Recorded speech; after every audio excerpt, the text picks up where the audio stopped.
Oh, oh, hello everybody.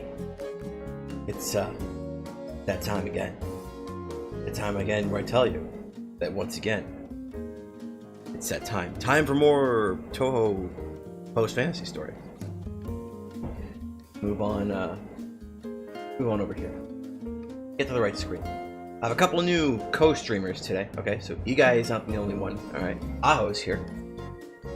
I've also got Tomo, who, okay, I don't know, I'm not super confident about Tomo, okay? She's fine, but like, I don't have enough practice drawing her, okay? So like, she might, you know, it might be a little different, but I mean, we're gonna have to just get over it. If it's cringe, unfortunately, that's what we have to deal with, but it's fine, hopefully. Are you confusing me about entropy stuff? But no, okay, so the thing about the entropy thing, okay, when I read it, I had some things that I thought about it because it raised some interesting questions in my mind. And then when I started looking up entropy, I started to realize I am nowhere near physics brained enough to really have a nuanced enough understanding of entropy to really dive in as much as I want to, or as much as I would like to. Primarily, something I find very confusing when I was looking up entropy is that higher energy and lower entropy states, the higher energy and lower entropy states, would it be high energy? A lower entropy state is described as being ordered, and then a higher entropy state, which would be a state of equilibrium, is described as being disordered.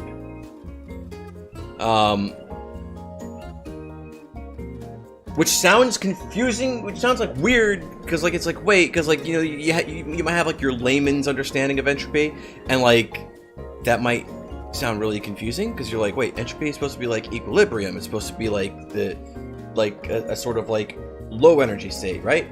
If something's like high energy, how is that disordered? And it's like, well, no, because that's kind of not what they really mean when they say disordered. It means something else. Do I have a regular schedule for streaming, or is it random times? It's extremely random. Sometimes I stream at 8 o'clock on Mondays, Wednesdays, and Fridays on Exceedabytes' channel, and then Saturdays here just for story time. And other times I stream from 8 to 11 o'clock on Mondays, Wednesdays, and Fridays, and sometimes Saturdays here on this channel, just for story time. Like very, very disorganized. Soon I'll be like streaming on my other channel though, instead of Exceedabytes. It's gonna be like actually it's not gonna be a slow transition. It's gonna be a pretty big jump actually, based on the way I'm already working things out. It's as random as days of the week, sure. There is another article I read. Granted, all this I read on Wikipedia. There's another article I read about entropy, where it was described, where it was talking about order and disorder in context with entropy, and that another word that that some people will use to try and make it less confusing. Other words people will use to try and make it less confusing are spread or dissipation. So, like, if a higher level of entropy, or like if a system that has more entropy in it means that there's more disorder in the system, then instead of saying that, you would instead say it has a higher degree of there's a higher degree of energy that's been spread, or a higher degree of energy that's been dissipated through the system. Which intuitively makes a lot more fucking sense than saying it's disordered.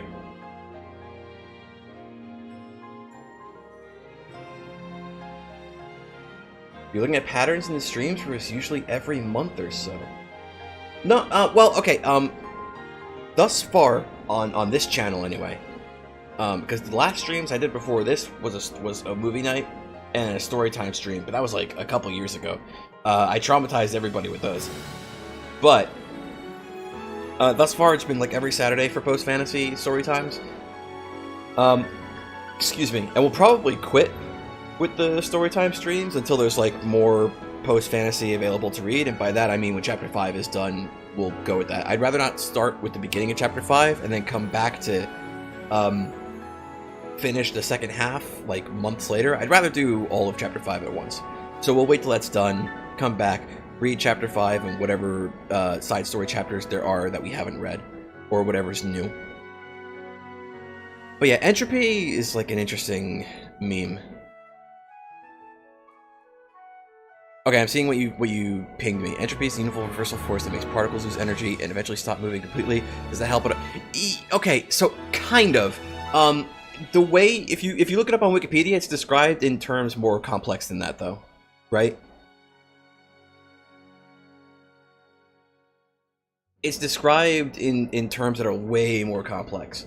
Like if I just go to God, we're going real far into the weeds here. I haven't even pulled up the stream on my phone yet.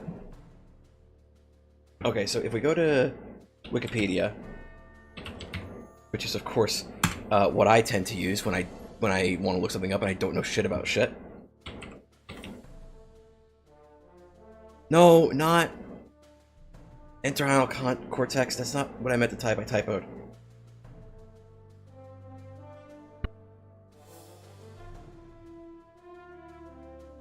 Okay, so I guess I could put on I guess I can put this on screen. It's just Wikipedia, right?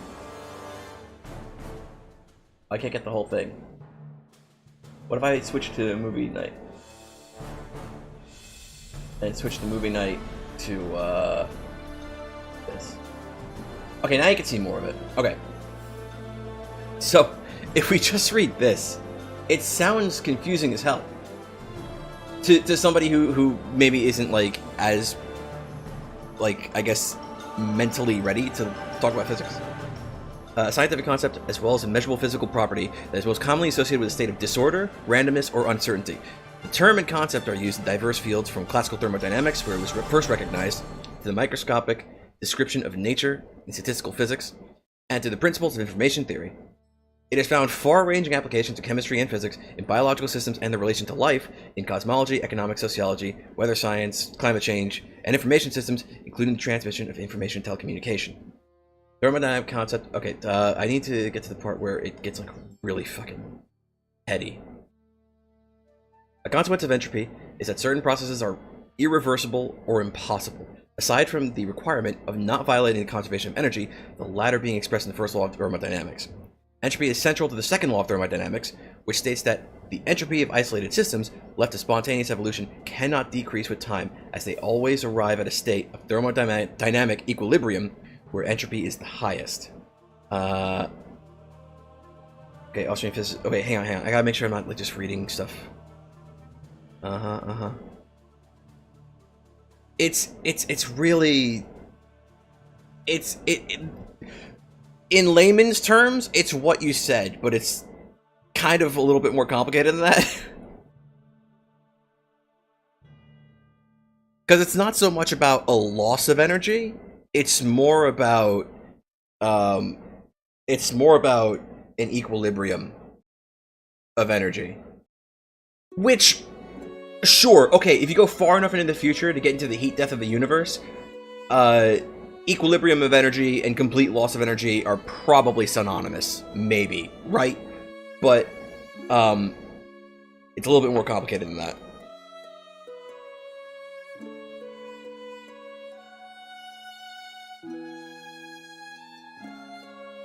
Also, I don't know.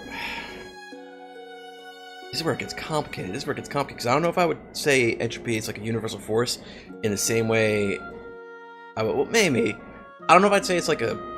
Well, I wouldn't say it's a fundamental force. I was thinking about this earlier today when I was reading what you wrote and posted. I wouldn't say it's like a fundamental force like gravity or electromagnetism, or like the weak and strong nuclear forces, right? But I mean, okay, that's enough getting distracted. We have post-fantasy to read, okay? So I'm gonna do the same thing that we usually do every time we do a post-fantasy stream. I'm going to kind of restate what post-fantasy is for anybody who might be watching the VOD or anybody who happens to join who might not know what it is. Post-fantasy is a Touhou, a post-fantasy story, is a Touhou fanfiction, an interactive Touhou fanfiction written by Bob in chat. Generally, what would happen is he would write a piece of the story, and usually at the end of most of these parts, you would have a choice to make, and that choice would be presented to the reader.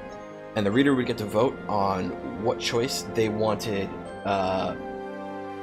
our protagonist, Miko, to undertake. And then she would then perform the action that was presented in the choice. Being a 13-year-old who completely understands what I'm talking about? Shit, you're a physics major? Damn. Nick using the terms of disorder to refer to our own need for energy, so entropy creates a form of disorder.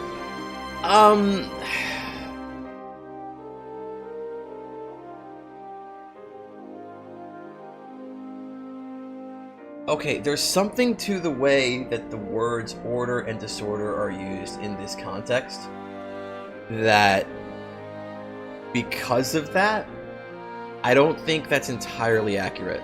I don't think that's a very, well, maybe it's just it.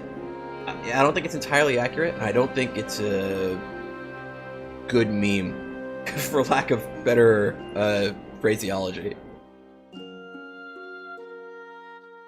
Not a physics major? You're an art major? Oh, shit. Uh-oh. Okay, so don't let me poison the well of your life. That's just my own experience talking. You might have different experiences. You might have different plans for your life. Don't let that poison the well for you. Don't let that reaction poison the well for you. The fuck was I saying? I think I was just talking. No, I got back to entropy again. Okay, so if you want to interpret it like that, then I can interpret it like this, right? I think I need to turn the music down a little bit. So if you want to interpret it like that, I think I can interpret it like this then. Entropy then would be a force of order, and energy would then be a force of chaos, because chaos is to stir the pot and to enact change, to keep a higher energy state where anything is possible, whereas entropy would be order, where everything is not so much structured, but everything is balanced in perfect equilibrium, and there isn't as much like happening. There's an argument to be, if you're going to interpret it that way, there's an argument to be made where entropy is the force of order, and then energy is the force of chaos.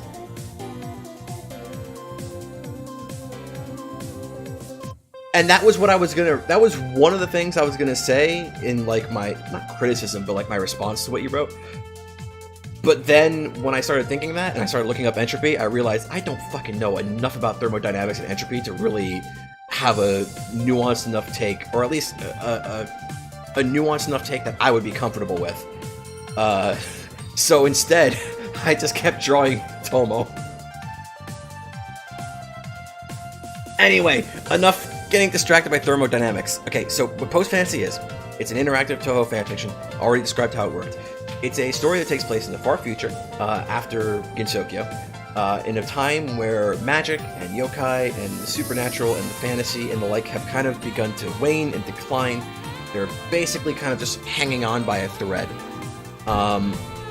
It follows our protagonist Miko, who has found a family heirloom, a yin-yang orb, which she has recently discovered gives her the ability to borrow the powers and abilities of the people who once lived in the land of fantasy, which in the last stream we learned was called Gensokyo. So far, we have met a few different characters. We've heard a voice that comes from the Yin-Yang Orb named Kyohi. We have met a cheerful but forgetful fairy named Teki. We have met a ghost NEET named Tomo. We saved a little girl from certain death and named her Kiseki Igai. And in the process of saving the little girl, we met a dragon named Aho. And I think in terms of characters we met, that's pretty much it. After we saved Igai, we took her on a little shopping trip, get her some clothes, because she was basically just dressed in rags. And then, the night we saved Igai, Aho and Tomo got into a fight. We tried to sort of like mediate between the two, but things went pretty wrong, and they both got upset with us. They both got upset with Miko very much. So we have since spoken to both Tomo and Aho, and we're all on good terms again, more or less. That's generally where we're at, if I am not grossly mistaken. So, let's pick up from where we left off in Chapter 3. Is the new side story chapter in here? Not yet. If it was here, I might have read it, because yesterday was the 9th, and Surno Day was yesterday, because it was the 9th. The 9 of the 9. Fuck, I kind of hate Touhou memes sometimes. So, let's zoom in. This text easier to read. And we want to go down to here. This is pretty much where we left off.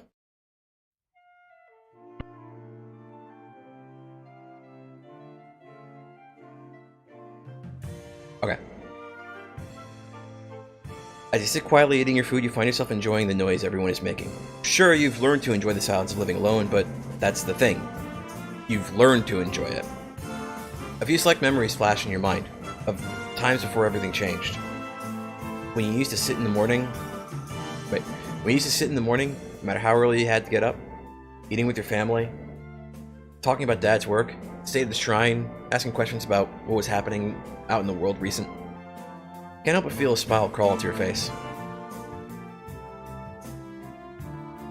You probably put it up once you're home. Okay. You're just listening like it's an audiobook. That's fine. That's a perfectly valid way to use these to listen to these streams. It's fine as background noise because like it's basically just an audiobook version of the story. You know, when I don't fucking trip over my words every 5 seconds. Hey, what you smiling about there, Mikoko? Ah, Tomo seems to have noticed your smile. You feel a bit red in the cheeks at how she asked the question. And it's as if she's caught you taking cookie out of the cookie jar when you weren't supposed to. Refusing to face Tomo, you quietly answered her, "Oh, I was just thinking, about you." Yeah, it's a lie, but you'd rather not start talking about your family right now. Wait. It's only a second. But you realize just what the words sound. You realize just what the words sound like a second too late, as Tomo starts to bear a grin that screams of fun around the corner. Teki's even looking at you with bright, happy eyes, like you've just declared love after years of teasing. Well, at least Aho's not even bothering to look at you and is just continuing to eat her food. No, not like that. I mean, I'm thinking about you like how you eat and stuff. You exclaim, desperately hoping you can steer the conversation away from such an embarrassing topic. So what if you get embarrassed easily by talking about that kind of stuff? There's nothing wrong with that. Though Teki looks quickly looks sad at your declaration, Tomo gives a light cackle. I don't know how to make that noise. Sure you do. Whatever Tomo was about to say dies on her lips. But in turn, you can see a new idea shining in her eyes. You know what, Mikoleko? I'd totally be up to talk to you about that before I head off. Wait, she's gonna what? Well, yeah, that'd be fine. But are you really gonna leave, Tomo? Sure, you know that she's got her own place, but it's still a little surprising. Actually, it's surprising in 2 ways. One, you thought she'd be up to stay longer to keep an eye on Igai, and 2, that you're feeling a bit sad that she's gonna have to leave already. She's gonna leave already. Wisely keep both those things to yourself. Heck yeah. Like, in spite of her... Well, no, this is Tomo. Heck yeah. Like, in spite of her... Tomo says angrily, giving a point towards Aho over her shoulder. I kind of enjoy hanging out with you more. Well, what if you had some real tech here? TV, computers, phones, all that stuff, my almost literal lifeblood. And no, your comp ain't even close to what I got back at the house. But your computer and phone are nice. Really. Well, if you're gonna be going soon, then yeah. This new fragment will leave me with some questions about being, well, a ghost. Fragment? Tomo asks, obviously confused. Oh, sorry, I'll explain a little bit. Let that slip your mind there. You haven't really told much to Tomo at this point, and already explained everything to Aho. You can't help but feel a little sting in your heart at that. It's irrational, but you feel bad for telling Aho everything before Tomo. Tomo hesitates for just a moment before shrugging her shoulders. Sure, whatevs. You waited out the rest of lunch? Jeez, how did Aho convince you it was time for... How did Aho convince you it was lunchtime when the sun was about to set? Asking Tomo to wait in the computer room until for you to arrive. Ouch. That's a rough one. Ask for Tomo to wait in the computer room until you arrive. Didn't take long for Aho to finish eating, and she headed back to the lake. Said something about not wanting to... Musical spoilers. Go away. Also musical spoilers, technically. Didn't take long for Aho to finish eating, and she headed off back to the lake. Said something about not wanting to babysit the kids before taking off. Hopefully she meant Igai and maybe Teki. Speaking of those two, after Teki finished, she was excitedly asking Igai if she wanted to come read with her. Igai, for her part, looked very conflicted. And you're certain she was going to turn to you for help? But then she looked into Teki's eyes and couldn't resist. So Igai was dragged off to the shed by Teki to read, you guess her notebook? Unless Teki stole some of your books, there shouldn't be any books inside the shed. If you know some of what we learned later, you know why that's a huge red flag. If, you know, it's the truth. The situation was really funny if you're going to be honest. How you couldn't laugh at how the little kid's acting like the older one between the two. With that thought and a chuckle. And taking everything left over... I can't read. With that thought, a chuckle, and taking everything left over afterwards in had... I'm sorry? You cleaned up and headed to see Tomo. When you arrived at the room, you see Tomo fiddling with the computer inside.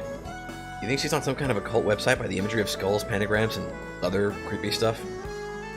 Though, why she's clicking on what seems to be like 20 times a second one of the links does make you cringe a little. It's not that your computer is slow, it's that Tomo is obviously way too impatient. Tomo doesn't seem to have noticed you coming in, so you give a light cough to draw her attention. Yeah, can't you see I'm trying to do something here? It's real rude to interrupt someone when they're... Oh, hey, Kuko. Tomo says, interrupting her own rant. Guessing she's really into things, huh? What you got there? She asks, pointing to the book in your hands. It's called the Gensokyo Chronicles. It's a book all about yokai and the land of fantasy. My family's had... Probably... Well, I go singular there. My family's had it for a long time. I haven't really read it and thought it could help with learning. No reason to hide what the thing is from here. You are a bit disappointed when neither the name of the book nor the place it talks about provokes any reaction from Tomo. Sounds kinda cool. But you really need that when you have... Tomo pauses and floats up in the air, just high enough to give a rather funky pose. Mwah. Yes. Tomo gives a rather intense pouty face at your answer, but doesn't give any more signs of her disappointment with your answer. Well, I guess it could be fun to read. You've gained information. You have terms in the glossary. We've learned about ghosts, and we've learned about ability. We got some HP back.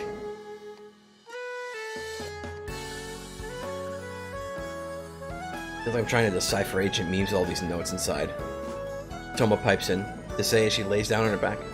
Like, 200% sure there's at least 3 bajillion people who wrote in that thing. Yeah, maybe. You hesitantly agree with Tomo. You didn't show Tomo that worn out entry from before, but even without seeing all of it, you're certain that the latest notes you've read were written by a different person. But this has been in your family for ages, so maybe someone just wrote in at some point? But who's Akyu then? Huh? I thought you'd at least read the cover, Coco. Can't quite understand where Tomo's going with this. Though, by her increasingly surprised look, you get the feeling you should know. Seriously? It's the author of the book, you dummy! Tomo exclaims, exacerbated.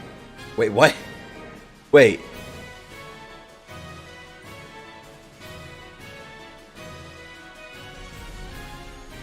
She explains, exacerbate. Okay, that's just very extremely weird word usage.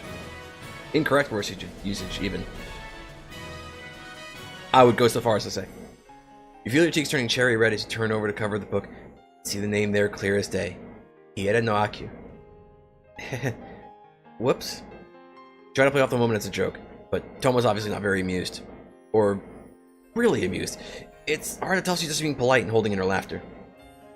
But before you can try to excuse your inability to read, you hear a small beeping coming from the computer. Tomo turns to it with a look of dull surprise. Huh? We already at that time? Jeez, it's starting to get interesting. Yeah. Real interesting. Recoil a bit at the obvious boredom in Tomo's voice. Sorry if it wasn't that much fun, Tomo. She shakes her head. Nah, it's fine. I'm happy to help and all that. Just not much of a reader is all. More of a watcher. And I got me some good watching to do at home. Tomo says, giving you a good idea what she's about to go do. Probably watch more anime. And you'd totally be up for letting her go, but...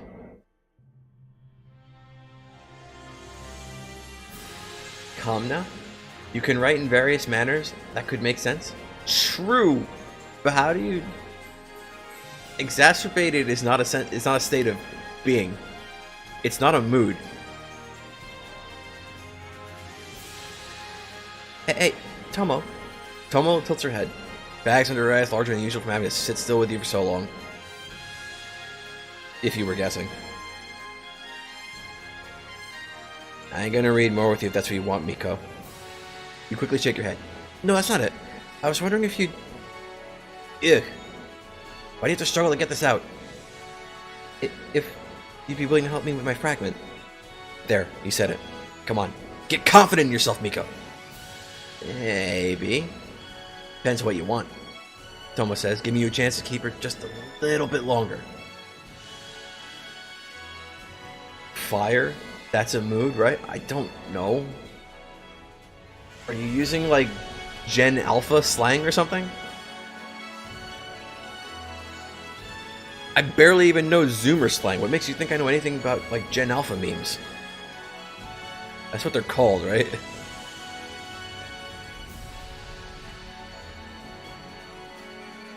I was thinking we could have a Danmaku duel, maybe.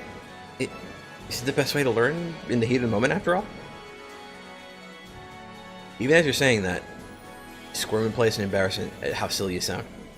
Since you were exhausted and still are a little bit, it's honestly absurd that you'd ask for a fight right now to any reasonable person.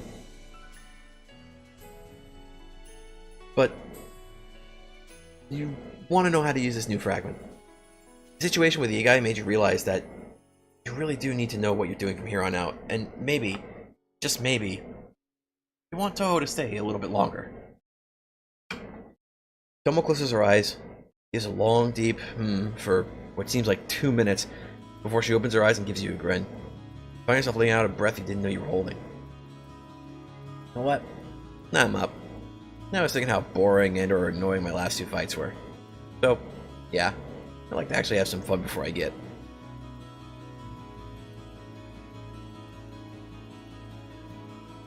If we're talking about like get like go on get, I'm pretty sure that's spelled G-I-T. I want to fact check myself though.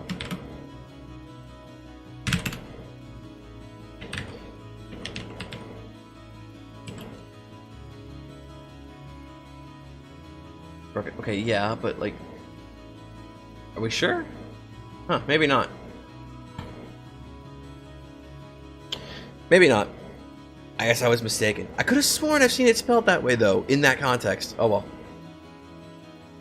I was mistaken. Or at least when I looked it up, Google didn't say so. Honestly, I didn't look that hard. A single blue eye you can see past Tomo's hair glints with a dangerous excitement. You can feel chills going down your spine as you start thinking that maybe, just maybe, this wasn't going to be a good idea. Thought Git was informal.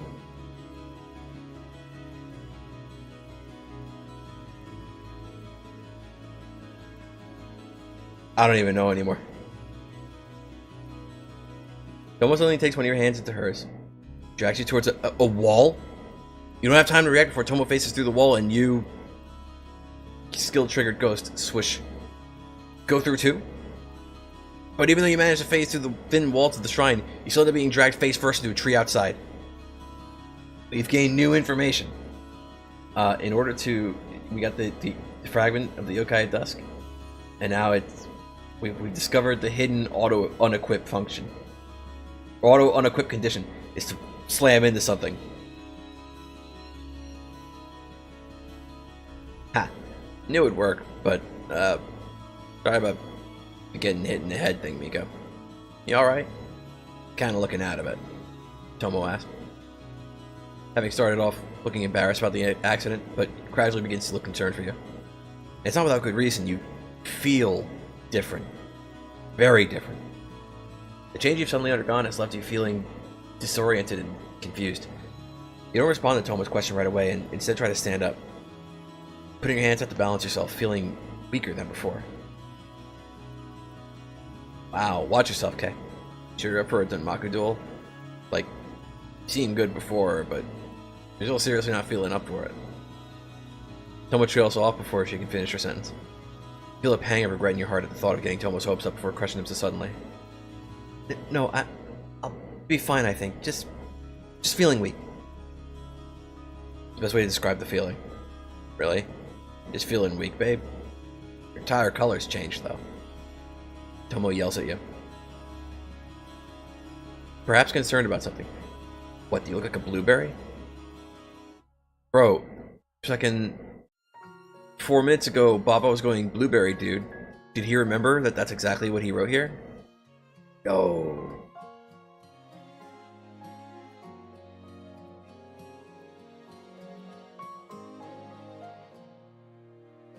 What? Do you look like a blueberry? No, wait. It's at Tomo's comment that you finally notice where the most telling difference has... Bro, it's at Tomo's comment that you finally notice where the most telling difference has come outwardly. Your clothes, which have been black and red since you first got your fragment days ago, has once again changed color. Also, why is clothes possessive?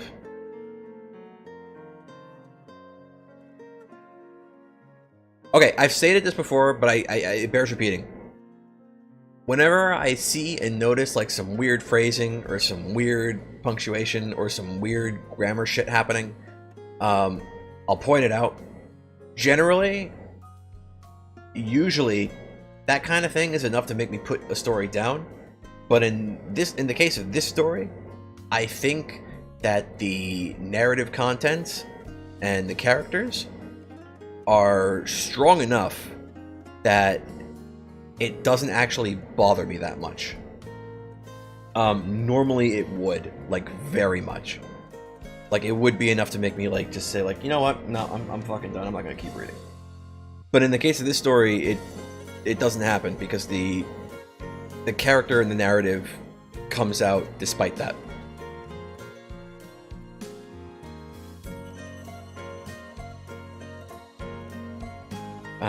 Where were we? Okay. Your hoodie is now a light blue color, with accents of incredibly light pink. Looking down, you can see that your shorts are now a calm white, with only your shoes remaining black. On a hunch, you touch your hand fan.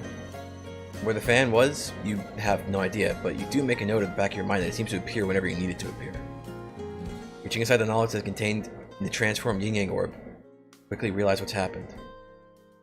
Okay, what? Again, hide your surprise. And Tomo jumps slightly at the sudden yelling. What? What? Apparently fragments can be automatically unequipped if I do something? Like, running into things? You don't try to hide the indignation of your voice. Yes, you're glad you found this out now rather than in the middle of a fight or something else important. But you immediately think back to your conversation with Kyohi and can't help but think that it was really dumb of her not to tell you about this. Tomo blinks twice at hearing what you said. Huh. Well, that doesn't seem good. Tomo scratches the back of her head.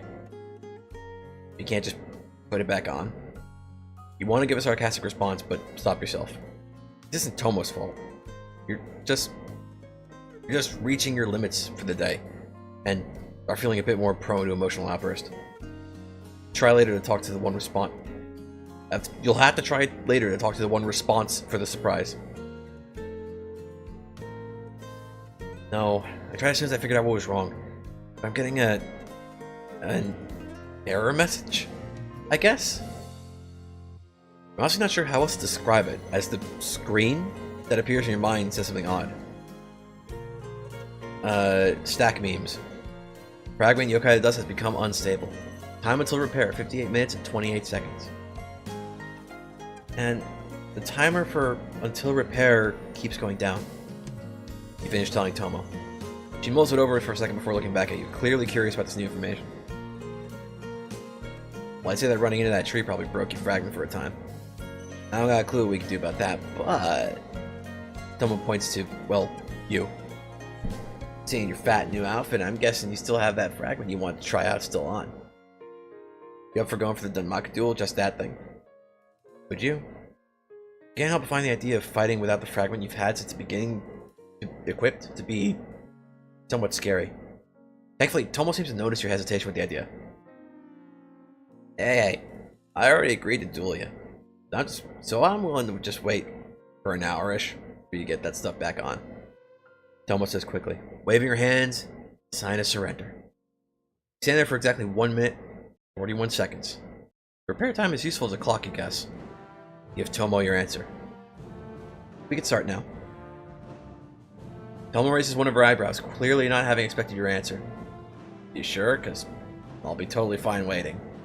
You shake your head. No, it's fine. This should be a good chance to test out the fragment on its own. And maybe, you think to yourself, you'll get a chance to use it together with the other fragment if the fight goes on long enough. Tomo pauses for a second and looks like she's about to say something to you, but instead, she closes her mouth and gives a slow nod. Take a deep breath. You know this won't be a fight to the death or anything, but you're still nervous. It's time to do another Danmaku duel. It doesn't take long for you and Tomo to reach the same place in the shrine grounds that you and Teki fought. Large open space is perfect for the big, grand Danmaku battle that's about to take place. Huh. For a place where someone like you fought, I thought I'd be seeing loads more damage around. Tomo comments as she looks around what's soon to be the battlefield. Actually, as you look upon it, remember something you'd forgotten in your haste of emotions. And, scared, look behind you, see exactly what you were fearing. Tomo, you know I can't fly, right? Even the power of your new fragment form. Wait, even the power of your new fragment form, what you saw, can only let you float a bit off the ground. And sure, you're already taking advantage of, though. But it still isn't a fight. But still, it isn't a fight. Flight. Fuck. And sure, you're already taking advantage of, though. But it still isn't flight. As someone flies up into the sky, she keeps a grand smile on her face. You can just barely hear her words before she starts firing Danmaku at you. Too bad. Let's see if your ghostly fragment can help you, though. As you see Danmaku in shapes familiar, you think to yourself, God, I want to fly already. Dang it. Your first instinct is to cover your ears. But of course it doesn't work. No real ears anymore, remember? Because you sure forgot somehow. More stack memes. Danmaku duel. Challenger Tomo Chocho. So annoying. Been watching this entire time. That's the first thing you think. You see that they're going to fight one another. However, in spite of your own disapproval of what the maiden's doing, or trying to do, you still have a job to do. If you ever want to finish the plan.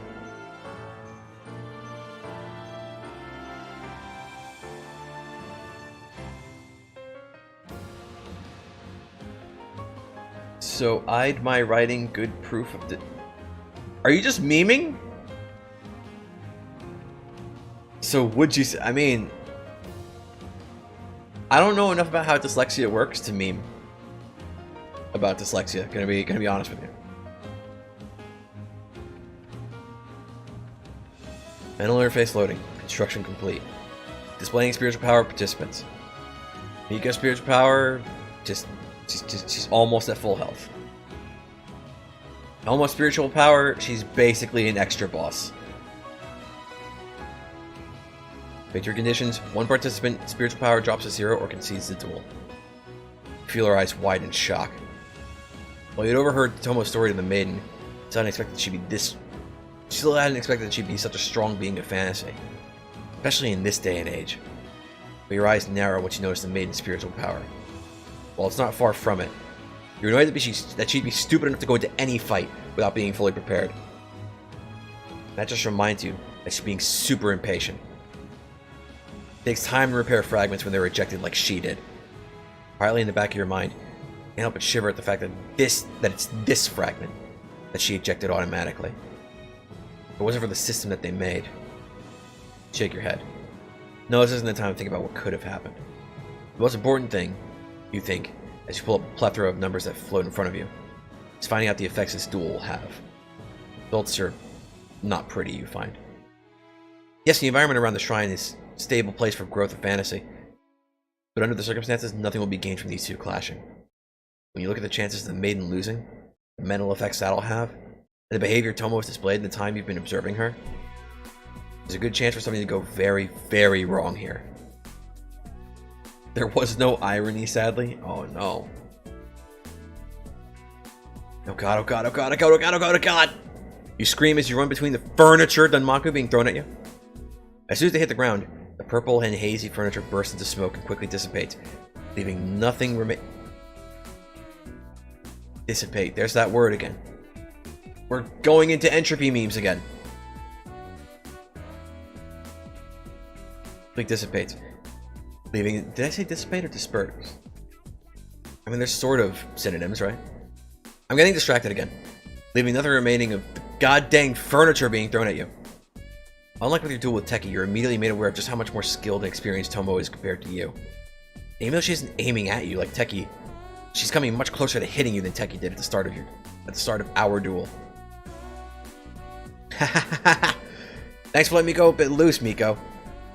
Start to concentrate on dodging all this nonsense though when Tomo's laughing like a maniac and singing about how wonderful this entire thing is. From this distance, her hoodie, now drawn up, gives her the appearance of a tiger hunting its prey. Where the heck was this behavior before? Does Tomo just have dang multiple personalities or something? Eep!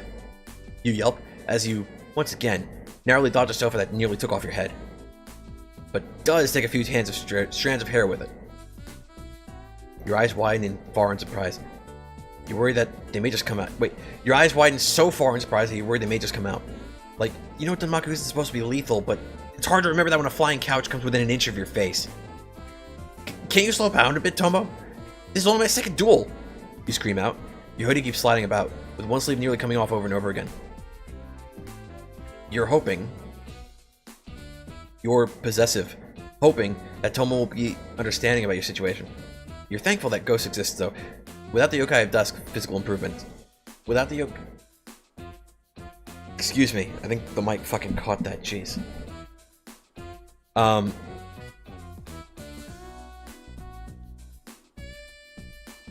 Should be possessive, shouldn't it?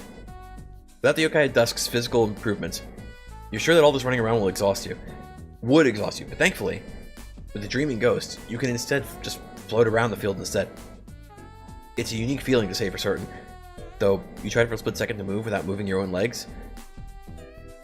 You found that you are balanced. You are balanced when doing so is the worst. So instead, you move your legs as if you're skating on ice, one leg after another going from side to side to move you forward. Too bad a crazy psycho isn't going to care much about how much. Too bad a crazy psycho isn't going to care about how much experience you have, Mikoko. Tomo screams at you from above. Her hair parting just long enough to see both her eyes. And she's so kind. But with Okay. And she's so kind. Always sending you a nice present of an entire bedroom of Danmaku. You try to float away up from all the pillows, bed sheets, and a dang bed frame. But your efforts are for naught. Gah! You gasp in shock. As one of the many pillows successfully hits you square in the head. You feel like somebody hit your mind with a shovel. As you spin out and fall to the ground, you feel the rips and tears forming in your clothes. Death noise. We lost HP. How did I read this the first time without screaming at all the bad wording?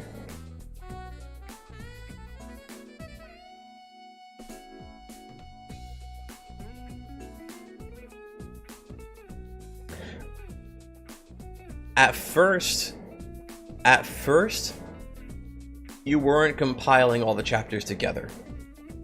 So for like the prologue in chapter 1, I think I think what I did was I was like pointing out like the corrections that needed to be made and stuff then. But then from chapter 2 onward, since you did start doing those compilations, and then eventually you made it the Google Docs, I stopped doing that because I figured I would just do it for like the whole thing instead of like each part as it comes out, because that made more sense to me.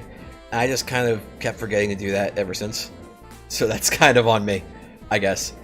But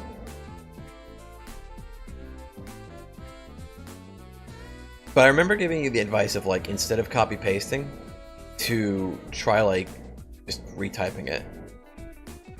Or like if you read like a paragraph and there's nothing wrong with it, then maybe copy paste that. But like for certain bits, like try rewriting, like just retyping it, even if you're just typing it verbatim, because you're gonna notice things that are wrong that way if you do it that way too.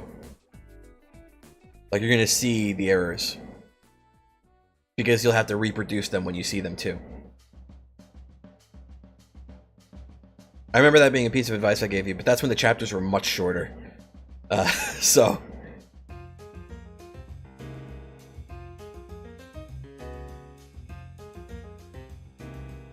You're only down for long, however. With a bit of fancy leg movements, you recover from your spin out. As you look back up at Tomo, you see another cluster of Danmaku, but manage to recover and avoid all the furniture being thrown at you. Nice win there, Coco. Didn't think you thought to follow up. What? Is that supposed to be Tomo's idea of a compliment right now? Good job avoiding getting hit after getting hit. Anyone looking at your duel now, they'd likely think you were losing. That because you hadn't managed to shoot off a single burst of Danmaku, that you stood no chance in this fight. And personally, you don't think you have a real chance of winning, but you're definitely not going to go down without hitting her at least a couple times. You refuse to stand down, even in something like this. As soon as Tomo threw her first volley of Danmaku, and you got over the surprise of being attacked with furniture of all things, you start to think in overdrive about what possible pattern there could be to Tomo's attacks. First, you drew up the differences between her and Teki. Teki didn't lead any of her shots, but combined two types of shots together to try and overwhelm you. Tomo, on the other hand, has been gathering a bunch of Danmaku and flinging it in your general direction all at once. As soon as she releases the furniture, they quickly split up in various directions, but also going to generally where you are. That's why it's harder than Teki's. The pattern here is that they'll just go somewhere in that direction, with no way of knowing exactly how the Danmaku was split. The only thing you can do is react faster and faster.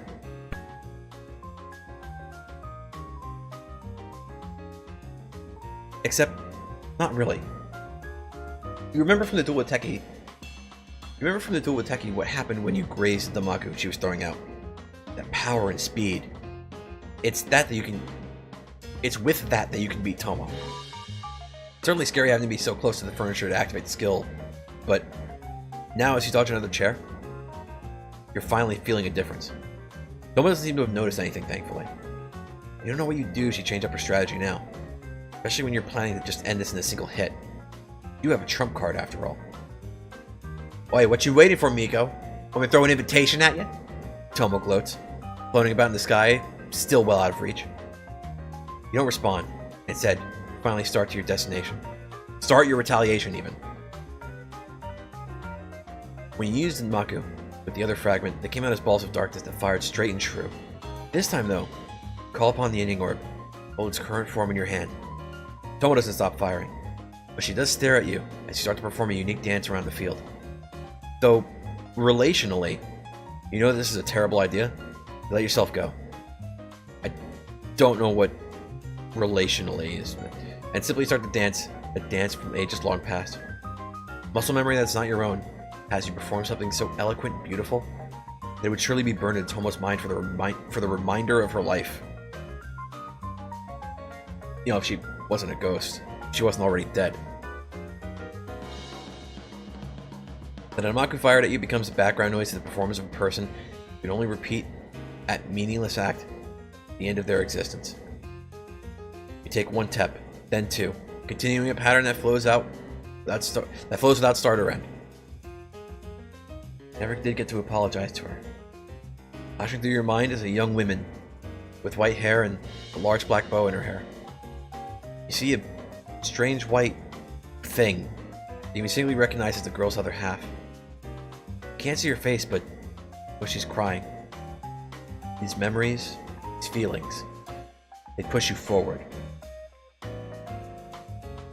Oh, we already got a strengthened meme. Memed? Meme. We've unlocked a skill called Memories. What the... are those butterflies? All around you, originating from behind you? Pink, blue butterflies surround you, taking out Danmaku after Danmaku that Tomo throws at you. They form an almost protective sphere that keeps all the dangers away. Tomo's gone quiet now, looking much more concentrated and concerned now. You're fast approaching her, no longer bothering to avoid the Danmaku thrown your way. You've seen that Tomo's at least a little confused. Because of course anyone would be. Because how are you supposed to hit her while she's flying? The defensive butterfly Danmaku isn't perfect though. You think a table leg manages to nail your shoulder. Death noise. We're losing more HP. But it's fine if you take another hit. You're almost underneath her. Tomo's eyes widen and she realizes what you're doing. Well, I'm glad Tomo realizes what we're doing, because I don't. Dang it. No. You're so close. You have to get under her and then you can win. But it's too late. As the air becomes charged like last time, no matter how fast you go, you're helpless in stopping the words that come out of Tomo's mouth. Glowing with violet fumes, a spell circle forms behind Tomo as she hurriedly screams out, Sin Sign, Superbia. Worried about what might happen next, you retreat back to what you hope to be a safe distance. But as you see a giant collection of purple trophies? Yeah, they're Danmaku trophies that Tomo is gathering now. When the trophies are far away, you can somewhat see that they all have unique shapes. One has a football, another a bowling ball, and... wow, it's a lot of balls! You scrunch up your face at the thought of one of them hitting you in the head. A pillow already hurt enough as it is. By happenstance, your eyes lock with Tomo's for a split second. Following from her deep blue eye is a stream of purple smoke. No words need to be exchanged between you two. It's now or never for you. Tomo makes the first move, sending the purple trophies at you one by one, each aimed directly at you, unlike her previous pattern. Thinking it best to keep to your plan of grazing as many of Tomo's shots as possible. You try to dodge the volleyball trophy by approximately a hair's breadth, but as it draws near you, find yourself being dragged directly towards the Danmaku. These Danmaku must be tougher than the furniture that Tomo was showing earlier, because your butterflies disintegrate as soon as they touch the trophy. You desperately try to turn away and avoid the shot, but it's too late. You're uppercutted by the volleyball to fall to the ground. But we didn't lose HP that time. Or it doesn't seem like we did.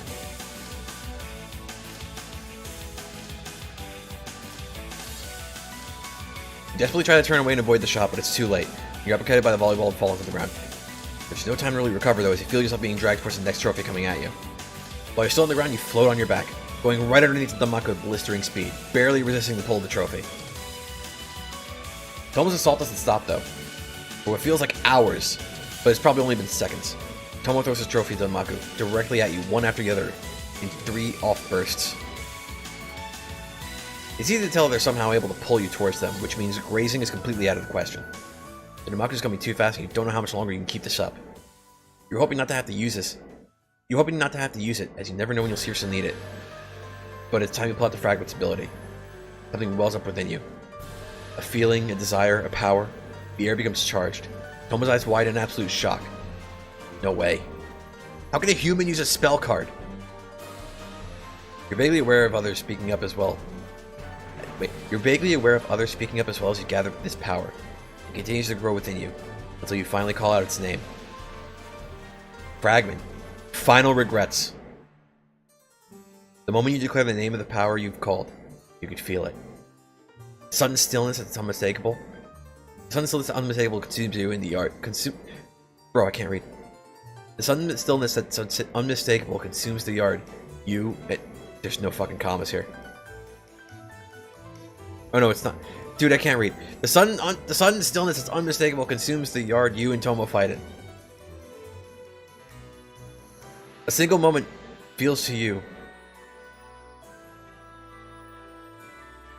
A single moment feels to you as if it lasts for eternity. You're gonna drive your car as well as Miko could? If you power through fear while you... What? I mean, look. It's fine, okay? Don't cringe too hard, okay? Don't cringe too hard like I'm cringing at Touhou right now because I'm not too confident with that drawing. I don't know why I put it on stream. I'm not even 100% about it yet. I usually give myself like 24 hours to decide on whether or not I hate a drawing, so it's going to be real bad if I hate it later.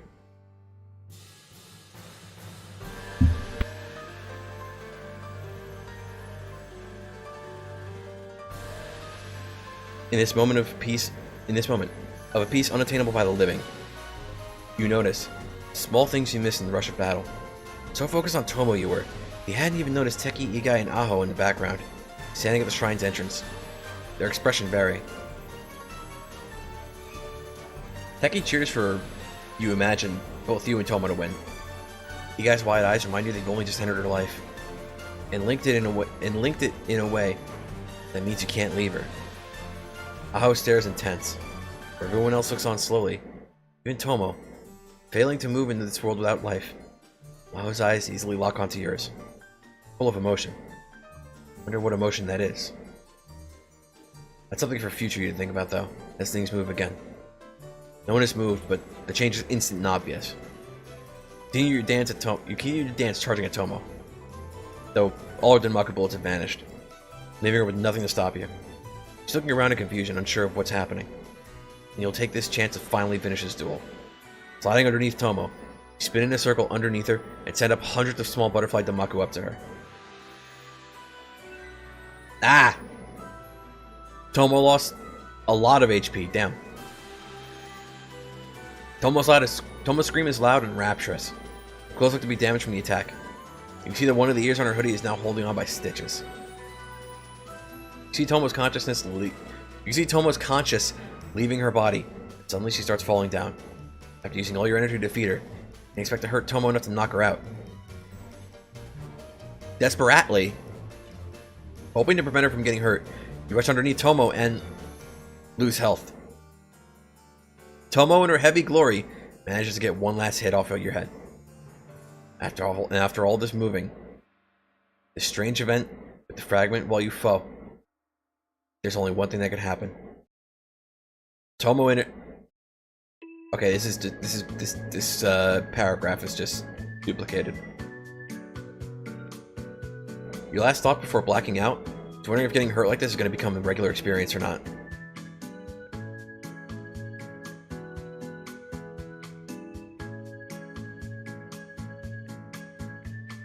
Should I be playing?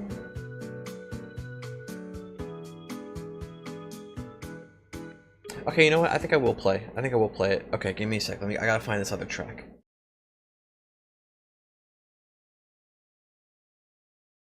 Because I don't think that I want to say I don't have to, but I think this part takes place like in the sea, right? I probably have to play that one track that I composed for it, right?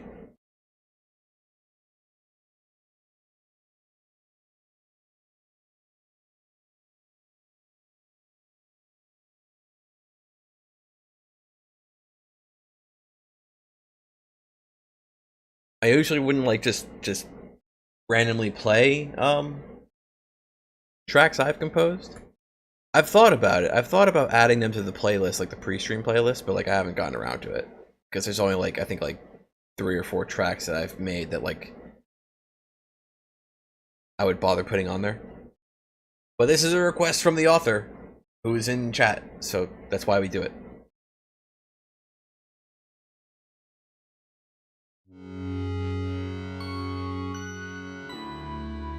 God dang idiot. That's what you say to the unconscious maiden that lies on top of a bed of stars. If anyone else is seeing her right now, they would surely panic at the sight. Spelled wrong. For the maiden whose body had never seen a single fracture, is now in tattered pieces. She glows a translucent pink. You can see stars that she rests on through her chest. Her left eye is missing, likely dislodged from one of the blows to her head during the fight. Your eyes gaze down her body, looking for further injuries. Second battle and your spirit is already this beat up. I'm not sure how you think of your last like this. Sure, she's not awake right now. But I still feel it's the right thing to say. You've gotten very used to speaking to yourself after living in this place for so long. Didn't mean to accidentally nudge the mic there. I keep moving it closer so like it's not close to the mouse, but like, jeez.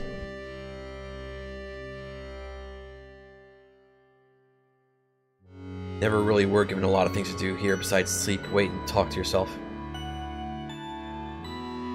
You shake your head, trying to focus and finish this dang examination as soon as possible. Next injury is the one from that long Danmaku shot that hit her shoulder, where it had landed on her body and merely dissipated once she was hit. Her spirit reflects a much more serious wound, where her shoulder should be instead of a large hole. It spews out an infectious purple smoke. It rises and moves slowly, unable to move far past the maiden's spirit. From the hole, threads of the Danmaku slither through her arm and chest, resembling needles pierced through her body. The damage is only slightly worse than you expected her to have when you saw her opponent's spiritual power. It's hard to resist smacking the unmoving girl's spirit when you remember who she fought. Even from your small observations with that ghost, you could easily tell that she was far and away stronger than the maiden. When you read this girl's heart, you could tell that not so deep down, she knew she was getting into the Danmaku duel right after starting to recover from a stupid ritual that was a horrible idea. Hello, Best Pro. Final injury. It's pathetic that she actually ended up getting knocked out by having something as light as a ghost fall on her. She should have waited for the yokai of dust to be back up and ready to go, but of course she didn't do that. It was a bit harder to spot. You found the area you'd need to repair on the back of her neck. It's easy to imagine the bones cracked and broken, her neck being crushed and pushed inside her body. Let out a little tisk sound in frustration.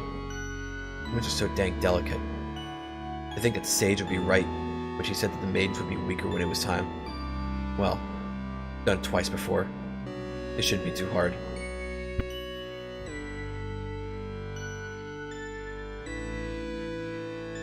Mental interface loading. Construction complete. Requesting permission for fragment. Fragment approved. Use of town pharmacist for operations start. Once again, you gain access to a fragment. Don't even need to pay attention anymore to what you're doing. The process is operated entirely by the memories of the fragment, and unlike this fool of a maiden, there's no limit to what they could do here. So you create a new eye for the girl, your mind ends up wandering to your patient. How annoyingly strange she is. The plan was expected to approximately follow a simple pattern: awaken, power the maiden, tell a fantasy in truth, create fantasy. That last part was to go on forever, until a new land of fantasy was created. It was supposed to be rather easy, but sadly for you, things went wrong at step 1. You woke originally at something like the 3rd generation, you think? You were only awake for a few minutes at that time, but the hearts of everyone at the shrine was in pure chaos. It was almost certain that nothing good would come from working at that point. Swish. The sound from sucking away the grudge-filled Danmaku is rather pleasant. You keep the process up until all signs of the grudge are removed from the maiden's body. You don't bother to look at what tool you pull out to use, to extend your hand and go in to close the hole. Yeah, a hole. What a perfect thing for this girl to have. The exact shape of what she's left in the exact shape of what she's left in the plan. It'd be a few more times awakening before you finally would wake. It'd be a few more times awakening before you would finally wake in this time. The girl seemed perfect. An ability that had good potential, an innate amount of fantasy that would surely help her drive her powers forward. Best of all, she seemed to be a blank slate. You were hoping that would be the case. It would make whichever maiden you ended up with easier to guide to the desired path. If this is what you want, then I'll help you. I promise. Perfect timing. Oh, no, that's... Okay, I think that's supposed to be like a quote for the thing. Perfect timing. This is the fragment memory threatens to start bonding. Initiate, activate the auto unequip and throw yourself back as it emerges from your chest. The shining star-shaped object pushes itself back in the endless stream of thoughts. Must have been more distracted than you realize. Must have been more distracted than you realize if you that. Yikes. There's a couple things to note here. So apparently, Kyohi has woken up before at a much earlier time. 1. 2. First time she woke up was the 3rd generation. And she's saying that the hearts of everyone in the shrine were in pure chaos. So, you know, my knee-jerk reaction and my it's not really a crackpot hypothesis when it's like actually really plausible. My hypothesis is that, you know, we're thinking like 3rd generation, so probably like Reimu's grandchildren, maybe even great-grandchildren, right? Like 3rd generation. So the thing that probably has everybody's hearts in disarray is like probably are passing, right? It's like the most logical thing it could be. Which is interesting to think about in context with like the rest of this story.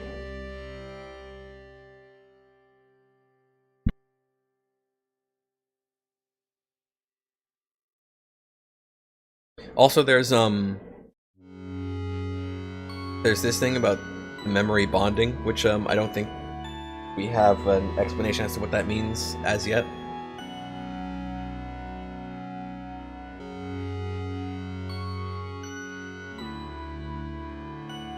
Sadly, you didn't manage to fix the last problem in time. But next time she's out, you'll just fix it up. Yeah, fix it. You scoff at that thought. This girl really thinks she'll be the one who breaks a cycle that's not even now. This girl really thinks she'll be the one who breaks a cycle that not even now is gone. Truth may have overcome fantasy, but both truth and fantasy still exist in the world. They're fundamental aspects of reality. No matter how hard she tries, she can't stop their conflict. One will always be stronger than the other. The plan won't change that. But you still want a home. Okay, alright. We're out of that meme. We can go back to regular music.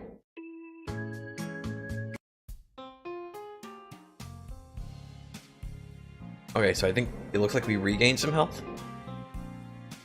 The first thought you have upon regaining consciousness is likely not the one you should have.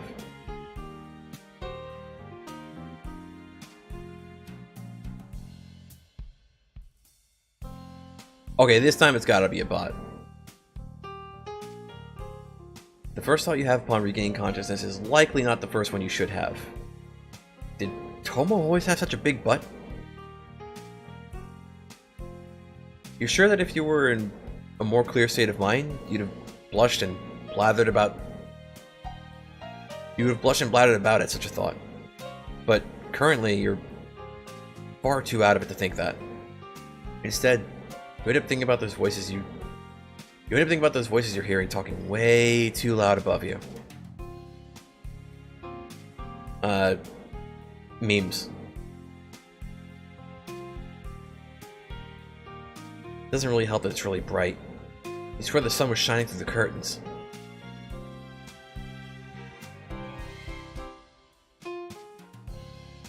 I've got it right. I've got it. Something. Getting hit in the head. Super bad. So much we gotta do. No, wait. That's not a curtain. That's your eyelids. They're so heavy. Dang it. You just want to open them and tell those voices to be quiet. You can hear them better now. But that's just making things worse. Look, I'm the one who's got all the knowledge. You can't remember what happened a week ago without that damn notebook of yours. Oh yeah, that's right. That's why you remember Tomo's butt. She fell right on top of you. You must have knocked her out. You must have been knocked out for a bit when that happened. From the feeling of the floor, you seem to have been brought to the shrine.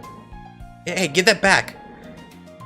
Aho, Youkai, and Teki were there watching your duel with Tomo. That must mean these voices are... Finally managed to open your eyes and shakily lift yourself off the mat you lay on. Your first sight after waking is certainly interesting. Teki is running around the room. Her eyes wide in panic and seems to have forgotten that she could fly. How can you know that? Well, she's chasing after Aho, casually floating around the room, leaning back as if she was against a wall, who has, in one hand, raised just to be above the reach of the fairy, Teki's distinctive notebook. They're both far too caught up in their antics to notice that you've awakened. What is this? It's a fanfic.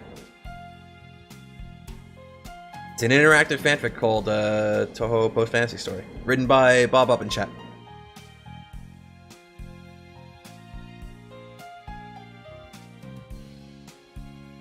Where were we? Okay, they're both far too caught up in their antics to notice that you've awakened. Yep. Instead, the one whose wide eyes look at yours is Youkai.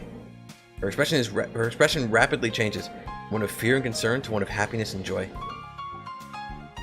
Mommy! She yells, as she jumps onto you. In your weakened state, you aren't able to resist at all. You fall right back onto the mat. The kid's pounce on you is so intense and sudden that all the air leaves your body. Hearing, rather than first seeing the commotion, Teki and Aho stop their game of cat and mouse. Even though you're staring at the ceiling, you're certain they've stopped because you can hear the loud thud of what you presume is Teki's notebook falling to the floor. Your next words come out in a wheeze. Youkai, big sis, remember? Yep. It's at least a little bit out of it if that's the first thing you say after waking up. Youkai, who's hugging your chest like the comfiest pillow in the world, doesn't pay much heed to your words. You smile a little bit, and though you think it may not be the most appropriate thing to do, you can't stop yourself when Youkai is so cute. Balancing yourself on one hand as you rise up, you use the other one to ruffle at Yukai's messy gray hair. She stifles when your hand touches her head, but quickly she starts acting like a cat and rubbing herself even deeper into your physical affection. It feels strange to do something like this, but not horrible. Maybe it's because Youkai is a kid that you feel fine getting so physical with her? But that's a thought for another time. As Teki rushes to your left, bending down to stare at you directly in the eyes. Last time Teki was this close, you were panicking about a stranger who had broken into your house. Looking at her green eyes now, you almost feel mesmerized by their beauty. Hang on. Fuck. Wait.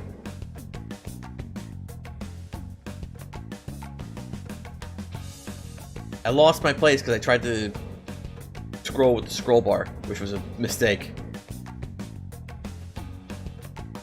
Oh, thank goodness, Miko. I was so worried. You almost laugh when Teki starts talking. Though it's still hard to understand her, you're starting to get used to hearing this broken dam speak. When I saw you get hit in your eye... When I saw you get hit, wait. Bro, I can't read. When I saw you get hit, I saw your eyes go white, and I looked at my notebook and saw you must have gotten something called a concussion. So I was telling Aho that you should do the... I should do the notebook stuff? Okay, I think it's just the way Teki talks, because that's like throwing me for a loop. While you definitely appreciate Teki's concern for your well-being, gracefully tune her out. Continue to gently pat Youkai's head. Shake your head and pretend you're paying deep attention to what Teki's saying while you reorient yourself to a more comfortable position to hold Youkai from. It's not like you're completely turned out though. You just filter what Teki's saying to the important parts. Like the fact that the trio was watching your duel with Tomo for a time before Tomo used whatever a spell card is, and you really didn't need to hear from Teki how scared you looked while you were running. Then Aho hefted you and Tomo onto her shoulders while Youkai started to tear up, and Teki was rapidly looking through her notebook for an answer to the problem she saw.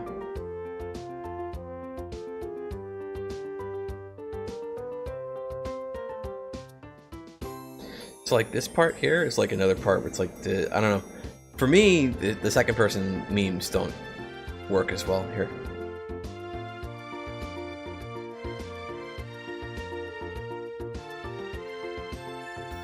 You were apparently out for at least an hour. During that time, Teki and Aho got into an argument surprising enough. Aho was telling her and Igai that you and Tomo would be fine. And that all we needed was... Okay, so that's a mix-up. So this is a mix-up because, like, we're starting with second person, and then we slipped into first person here. Aho was telling her and Igai that you and Tomo would be fine, and all you needed was some rest. Teki insisted that at least you needed to be treated a certain way to prevent any further complications. She sounds scared when she talks about those complications. You have a suspicion that she was worried you weren't going to wake up. Thanks for all the help, Teki. You interrupt Teki, seeing as that she didn't seem likely to stop otherwise. No problem. Teki's little jump is cute. She always does that when she's surprised. With your free hand, you rub Teki's hair. You definitely have a dopey smile on your face right now. Double petting. And you guys blushing like crazy. And Teki's blushing like crazy. Oh, it's so cute, you just want to tease her. Ahem. That wasn't a cough. Aho just said ahem. That's really rude of her. Maybe if she asks real nice, you'll stop enjoying Teki and Igai. And if she asks with sprinkles on top, maybe you'll even pet her. Ahem. It's louder this time. But she hasn't asked, so... You got your eyes closed. Pretending like you haven't seen or heard Aho this entire time. And that you especially haven't heard her impatiently tapping her foot the entire time. Miko!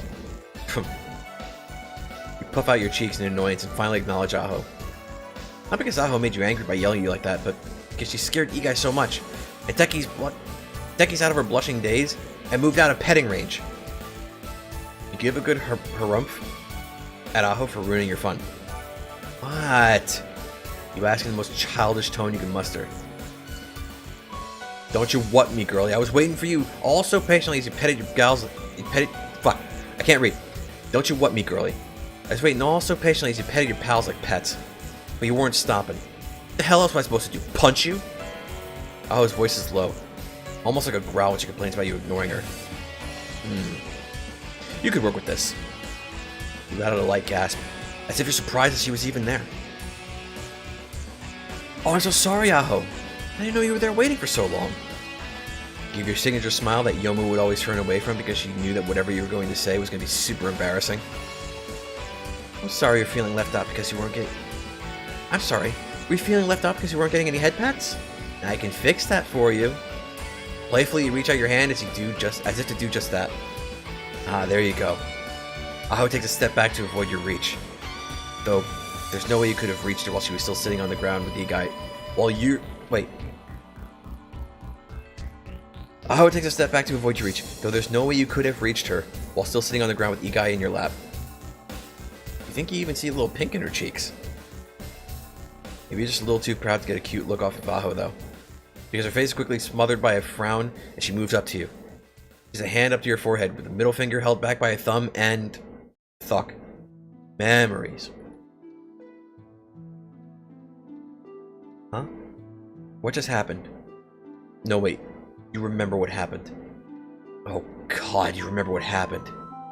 Oh god, the way you were thinking too is just... You must have a fever because your head is totally on red. Your head droops a little to the side. Feeling control of your body failing as you try to process the memories you have, compared to how you really should have acted. You must still be out of it. Because you swear you saw for a split second, before you got thocked, Aho looking really worried. But that can't be right, because you know you'd just be angry if you helped someone like she did, and then acted so callously.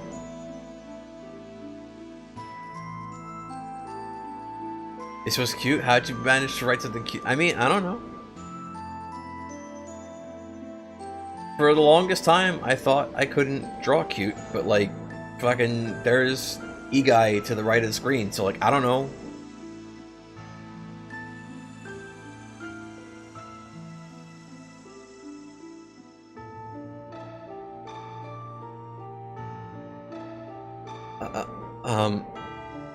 Your mind blanks. And what to talk about after such a severe swerve in your entire thought process. Is, Tomo okay? Huh? Didn't you notice? She's sleeping right next to you, Miko. Thankfully, Teki's the one to answer your question. Great. You're glad to avoid an awkward conversation with Aho for as long as possible. You look left and don't see Tomo there. A bit too quickly, you look in the other direction. Well, you're well aware you're doing a horrible job of hiding your feelings right now, and everyone's noticed. Except for Teki. You're not sure she's noticed a thing. Though, all those feelings fall somewhat when you see Tomo resting next to you. Those butterflies really did a number on her. You can see small rips in her hoodie, and one of her cat ears is still only just hanging on. Did you really hurt her this badly? Ready to ask just that, but Aho is one step ahead of you again. The grungy gal's fine if you're wondering. Obviously wouldn't ready to get her ass kicked. Obviously wouldn't ready to get her ass destroyed by a twice-named shrine maiden. This is like the third or fourth time I've read this, and I still don't know what this means. I still don't know what twice named means. I think she has like a first and last name, but so does Aho. I don't get it. Obviously wasn't ready to get her ass destroyed by a twice named shrine maiden. Aho's voice doesn't contain any hint of what she's feeling, but her words lead you to think that she's a bit annoyed with you. But is it just you? Or is Aho making sure her hoodie's... Aho doesn't have a hoodie though, she has a raincoat. But is it just you, or is Aho making sure her hoodie is hiding her eyes? Did acting like that really affect her?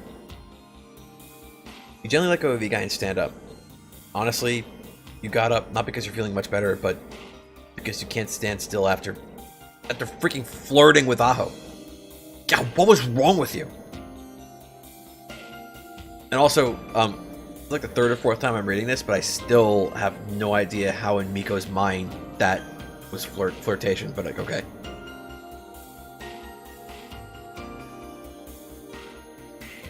He gets up floating just high enough off the ground to be above eye level. Gives a kid like... Wait, Teki gets up floating just high enough off the ground to be above eye level.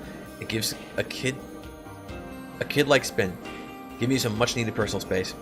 Youkai, on the other hand, still keeps close to you. She must be feeling embarrassed about still calling you Mama earlier because she's making a great effort to look at the side instead of at anyone else standing in the room.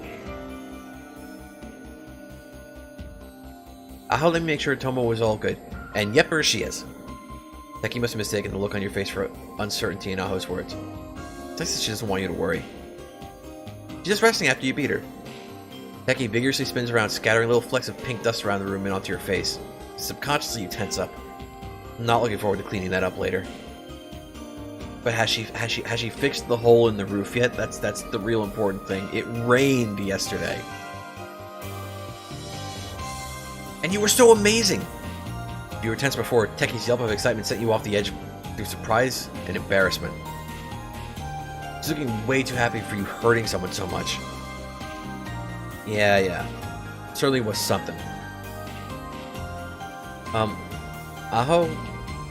Why did you say it like that? Like what? Okay, it's like, this messed me up? Like what? Oh, don't give me that grin, Aho. She absolutely knows what you mean. Wait, it's doing this again. We went from first person, and then we went back to second person. Don't give me that grin again, Aho. She absolutely knows what you mean. She sounded vaguely something. Okay, yeah. You don't know what that tone was, but it definitely wasn't anything good, you think. Is it wrong that you wish you were acting like you were before? Never mind. All it takes is looking at Aho's face and remembering just what she is to make you back down. It was big enough something that me and Teki have a few questions. What you did during that duel? I've been around long enough to know that it ain't close to normal. You don't have to mull over what I was saying at all. You still feel guilty for how you acted when you woke up. And when you think about how many questions you've asked the both of them, you feel it's fair that you at least answer what you can. Even if it's not going to be a lot. Okay, and the core is now controlling Miko's mind again. I've already established that that's the pattern. I've already established that that is the pattern that I was alluding to. That the core is controlling Miko's brain when it kicks in like this. At least in these earlier parts it is. Hits you how clever what Aho's doing is. You've already told her everything about your situation, so now if you wanted to, it'd be impossible to lie to Teki about anything. Not that you would lie, of course. And not that it would matter either, because Teki already knows most of this shit. Assuming she wrote it down. If we're talking about, like, the fragments and everything, right? That's like the big thing that, like, Miko would have to hide. For the most part. That she discussed with Aho. I must say that unironically, that bit from Miko waking up after the duel is perhaps one of the best pieces of writing in the story. There's good misdirection on what's really happening.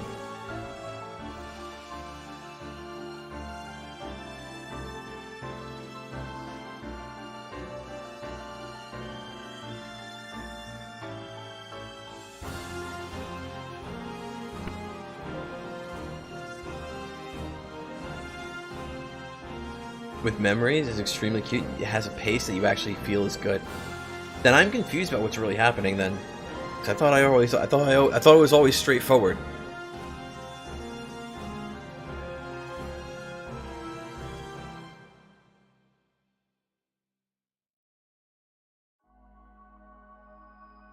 You're about to agree to Aho and Teki asking their questions when suddenly Igai pipes up. You're almost surprised she's there. In the back of your mind, you worry that you'll get so used to Igai clinging close to you that you'll stop noticing her being there at all. I think the ghost wants to ask some stuff too. At first, you're confused by Igai's statement. Then you remember what Igai's ability seems to be. Slowly turn your head to face Tomo laying on the floor. You feel Teki right over your shoulder. Curious if Igai's right. Though you have no way to know, imagine that Aho is also looking incredulously at seemingly resting Tomo. Never mind the resurrection thing. Your bad writing. No, because, like, it's kind of clear that, like, Miko's behaving weirdly. And then, I don't know, maybe it's because of memories or whatever, or maybe it's, like, something else. Because I'm not sure anymore. We need to continue through the story. I need to reread more to really, like, fully comprehend. But, the moment she brings up Yomu is, like, when it becomes, like, absolutely clear what's happening.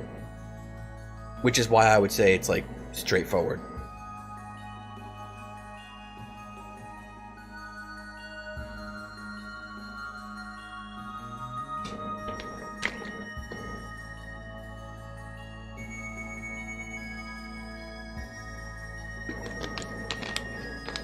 I can take a sip of water because I kind of need it. We've been going for like half the stream without a break.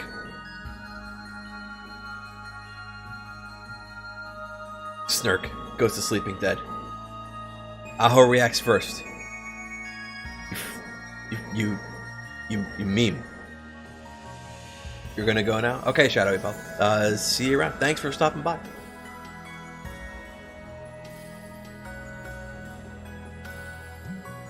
It's 2:47. Dang.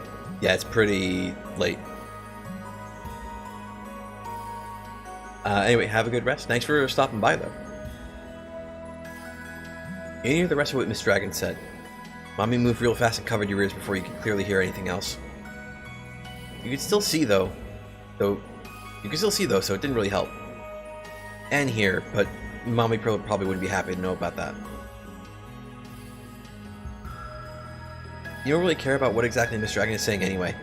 She speaks really weird and can't always understand her. It's easier to look at her doppel than try to ask her to repeat herself.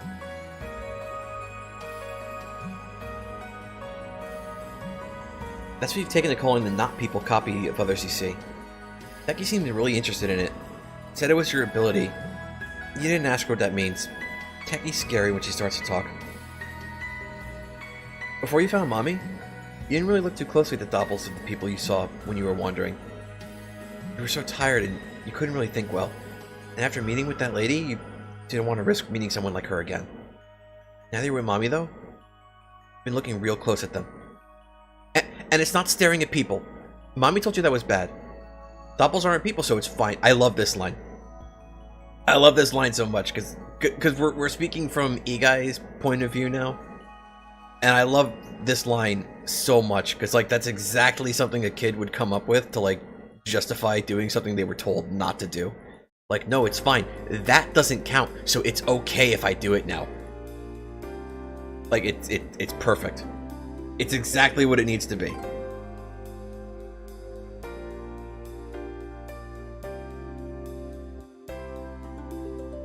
Doppels are weird. All the doppels at the shrine are different colors for some reason. You noticed that as well when you went out with Mommy and Teki. You saw blue, purple, green, orange, and so many others you don't know what to call. And you think they were repeats. Maybe blue and blue can be different? At that store where Mommy bought you your clothes, at least there seem to be different types of blue and dark blue and stuff. Well, you do want to know more about these colors. Really more interested in how the doppels act. You know how bad your breath smells?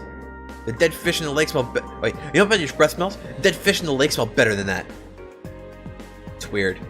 Miss Dragon's yelling really loudly at Miss Ghost about smell and stuff, but her yellow doppel isn't quite doing that. For people like Mommy, who's really bad at hiding what she's thinking, her doppel stays mostly inside her. You can sometimes see the doppel image trailing behind Mommy's movement when it's in her, but that doesn't seem to matter. Miss Dragon's doppel, though, is staying still. Its eyes are darting around the room, but you can't tell what she's either looking at or thinking of. Though, maybe it's about Mommy.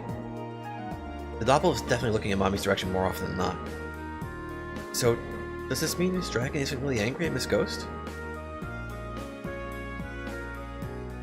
How the hell does a ghost even have weight? Have you been swallowing dumbbells because they match your IQ? Probably not. If she's not really focusing on Miss Ghost, then there must be something she's more concerned about. And if she's not moving, she must be playing up how angry she is with Miss Ghost. Ooh, you can feel a headache coming on as you try to wrap your head around this thing with Miss Dragon. A small part of you thinks that maybe you should ask Mommy for help, but that'd be mean. Mommy's done so much for you already. You have to be able to do something by yourself.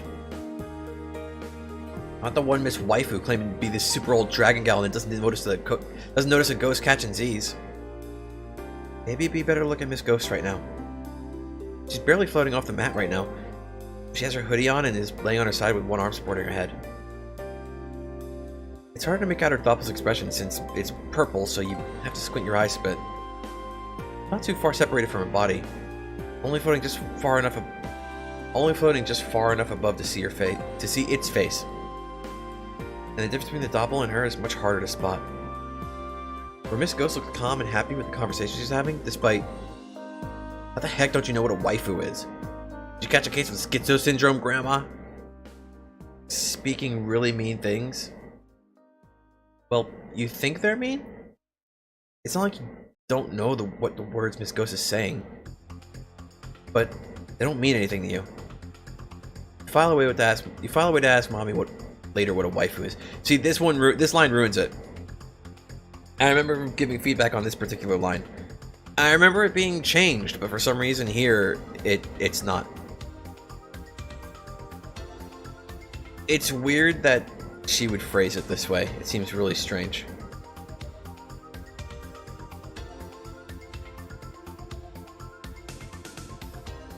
Like, instead of you file away, you say, like, you have, like, you'll try to remember to ask Mommy later what a waifu is. Like, that makes more sense. Oh, shit. Bob has entered the chat.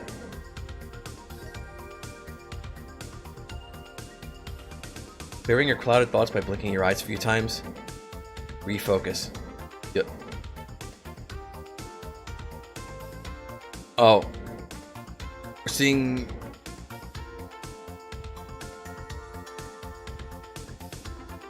It's real-time editing. But there's like a whole... There's like a whole chunk of like other stuff that like we already blazed past. Shit, there's only like an hour left in the stream and we're not even like anywhere near done with the chapter yet. Fuck. We have to finish chapter 3 tonight. We have to at least finish chapter 3 tonight. Even if we don't get to any side story stuff, we have to finish chapter 3. We weren't at the computer at the time, fair enough, but like still.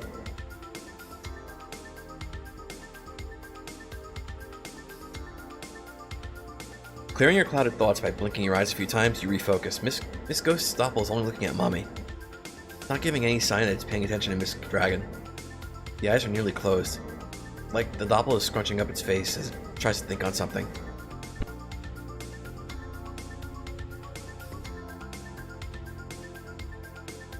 Actually, you've been observing this doppel since Miss Ghost fell on Mommy.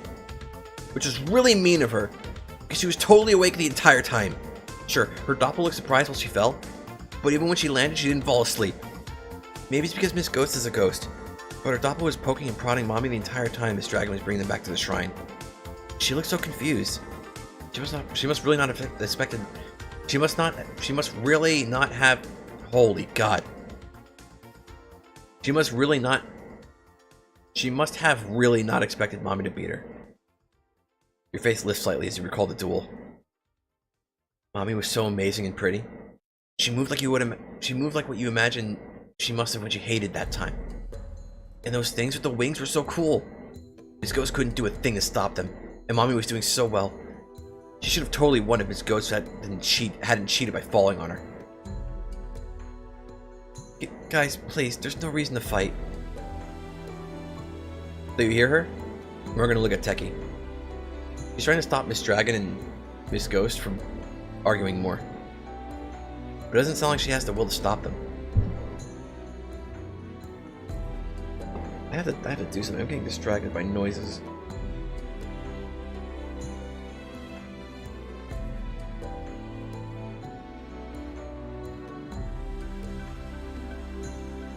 Is it like storming out? I'm hearing noises like it's storming out, but maybe like it's just people setting off bombs or something. I don't know.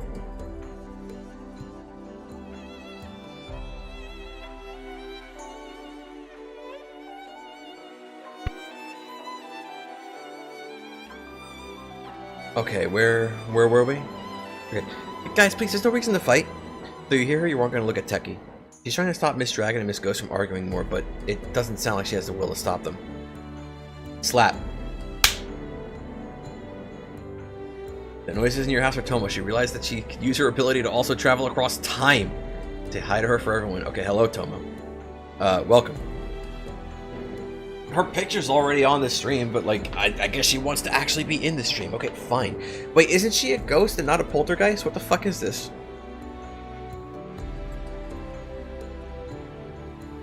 Hang on a second. Did you just drop a spoiler? Did you just drop spoiler lore in chat? Bro. Now before you meme, I'm pretty sure in Touhou, ghosts and poltergeists are something different. Like they're different things.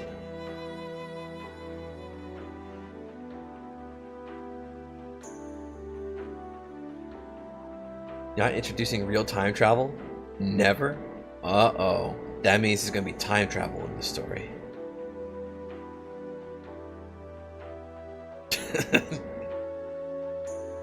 Have to bring your head to the floor at the sudden sound. Look towards where it came from. You realize with relief that it was just Mommy closing her hand thing. And you find yourself grinning on the inside. Because you did overhear Mommy absolutely destroy these two last time she talked to them. Sure, it didn't end well. But you know she could do it right this time. Looking up at Mommy though, you do miss the cute ribbon she had in her hair though. You were hoping to be able to find one just like it in the store. When you look at Mom now, she looks better than you think you'll ever be. She stands tall, stone-faced and determined. You have no idea how those two haven't started apologizing already in the face of such awesomeness. Is it any wonder you want to be like her? The story wasn't made with time travel in mind. Introducing without having planned around it would be the worst thing. I mean... I forget which seasons it was, but I think one story I've seen that kind of like implemented time travel in a fun way, or at least a way that I found satisfactory, was like the first few seasons of like Matt Smith's tenure as the Doctor in like Doctor Who. I thought that was kind of cute. I thought like the stuff with like the silence and the last question and like those memes. I thought that was pretty decent stuff. And it was like the first time in like the entire series where they actually used like time travel as part of the plot, instead of just like the framing device or the method by which the characters get to where whatever the plot is takes place. So it's kind of like it's kind of interesting in that regard. Because usually in Doctor Who, like the time travel part is just like, oh, it's just like, okay, we're using the TARDIS to go to like some point in the past or some point in the future, and that's really the extent to which like the time travel is like a thing. Or like sometimes there's like these like little threads where like maybe like a civilization will remember the Doctor helped them or something, but that's like as far as it goes. I think that was like the first time where like the actual time travel itself was like part of the plot of like those seasons, which was like kind of cool. There aren't a lot of stories that can do it well or like satisfactory though, because like there's always like some kind of like little plot hole where it gets fucked up depending on how long and hard you think about it.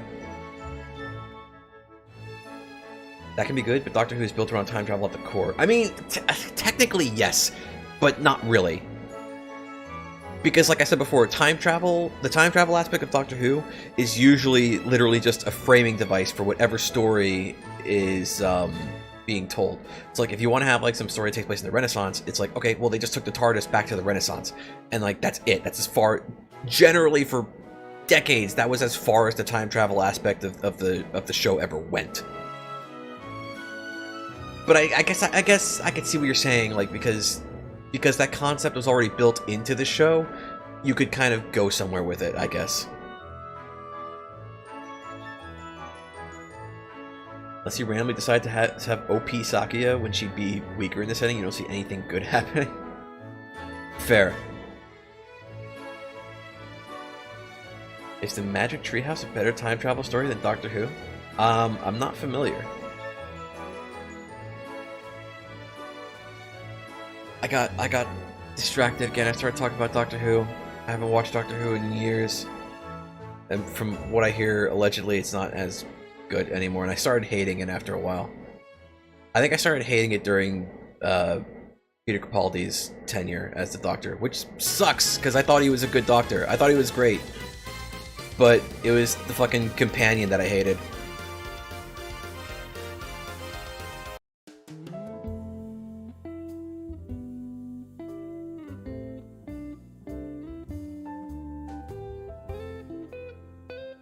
Seeing those two arguing again, even if the words aren't quite as harsh as before, made you clam up for a time. Worried that if you tried to step in again, you'd end up upsetting both of them, and perhaps this time they wouldn't forgive you. Magic Treehouse is a story about a treehouse that takes two kids across time on fun adventures where they learn life lessons, literally save the world. You found it fun as a kid. Okay.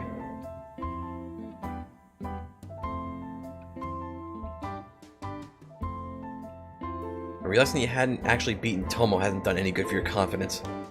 God, you can't believe you lost. Not to any one of her shots, but instead her butt. You've been humiliated before, but never like that, you'll admit.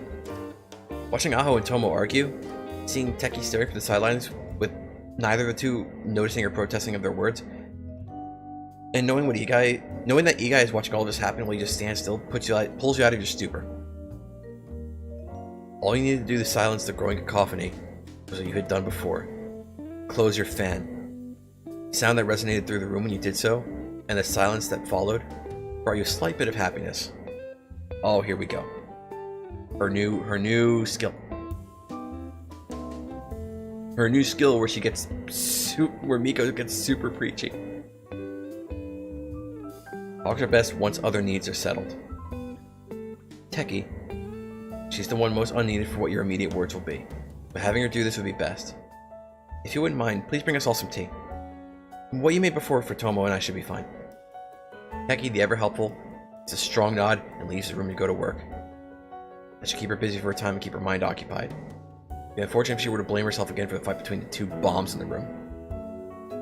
If you consider having Igai go with Teki, that's to let her avoid having to hear any more of the vulgar language of Touhou and Aho.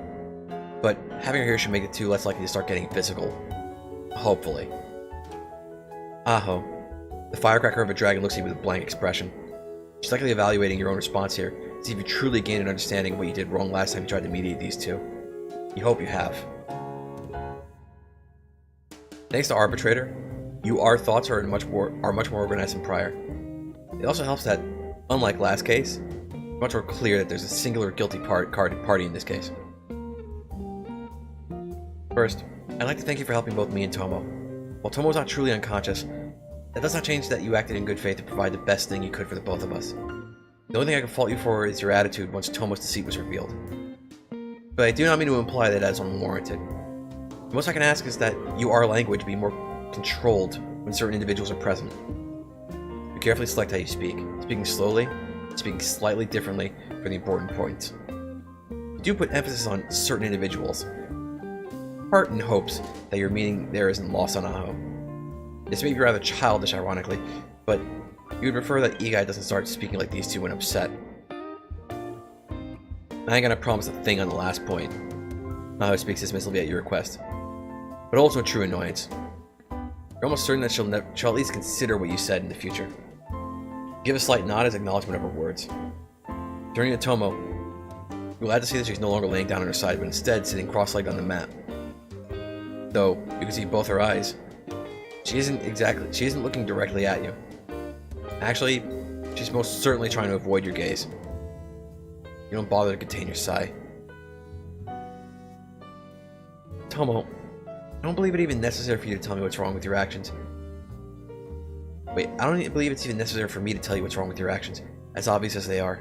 But for all present, I will do so anyway. Tomo shuffles on the spot, clearly uncomfortable knowing what's coming next. Your mind flashes back to the yelling and sheer anger Tomo had before when you did this last. You do not expect that same reaction from her, but realize that you must temper your words here, lest you become uneven in your punishment. Aho wanted to help. You pretended as if you needed help. When your prank had been discovered, you did not apologize first, but instead chose to engage in barbs with Aho. I will simply ask in the future that you do not abuse people's kindness, make fun of them, and apologize to Aho for doing just that. Try to be as gentle as possible when you speak. Much more you could say, but all that matters right now is that Tomo apologized for what you did. Tomo gives a quick peek at you before looking away again. There's a good moment before she says anything. Everyone in the room actually waits her response. Sorry, Aho. The words sound only slightly bitter when they leave her mouth. You'd be satisfied with just that, but surprisingly Tomo keeps talking. Just thought I'd have a bit of fun with you. Couldn't do a thing about Mika being conked out, so thought I'd lighten the mood when she was back. The apology to your ears sounds genuine, and if you'd personally not bothered to hold anything against Tomo for falling on you, you two were fighting and getting hurt was an expected possibility, but it doesn't matter if you think Tomo's being honest. Without moving your head, you lock your eyes on Aho. Whatever Aho's thoughts are, though, are completely lost on you. Her face is stone, her body more rigid than a concrete road. It's actually rather impressive just how good Aho can be at controlling and hiding her emotions. As a moment turns into a second, then 2 seconds, then a minute, you and Tomo say that Aho isn't going to give anyone the idea right now of what she thinks of Tomo's words. Tomo, in turn, retreats further into her own body, bringing her knees to her chest, hiding both her face and her hands with her hoodie. Aho standing up, red eyes motionlessly staring down at the balled-up Tomo, reminds me of a bully looking down at her victim. It occurs to you that Tomo has much better reasons to fear the dragon than you do.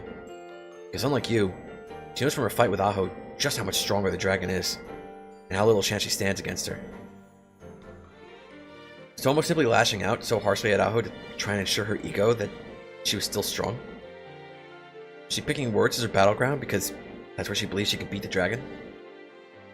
Is she lying yet again? And the prank was done more so because she wanted to get one over on Aho than out of any altruistic meaning?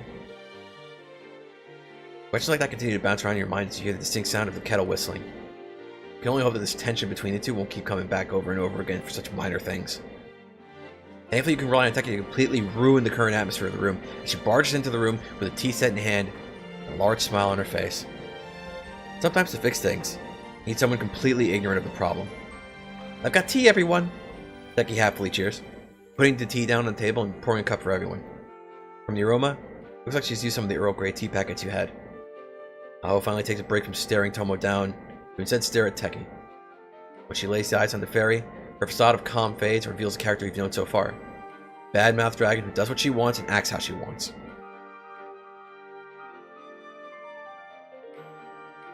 Words to the battleground doesn't work for Tomo if your opponent has a 12-gauge shotgun and wants to use it. I mean...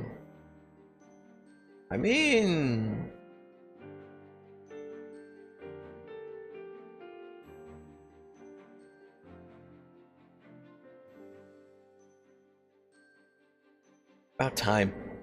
Barely ever talk to folks. So it's really starting to feel sore after all this speaking and yelling got me doing.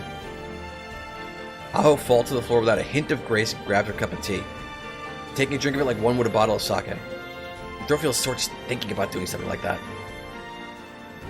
You can see Igai reaching for the cup nearest to her, but stop her before she could touch it. Careful, it's really hot, and you probably can't drink it yet. Just take it slow and enjoy it how you like it. You're reminded how your dad talked about tea.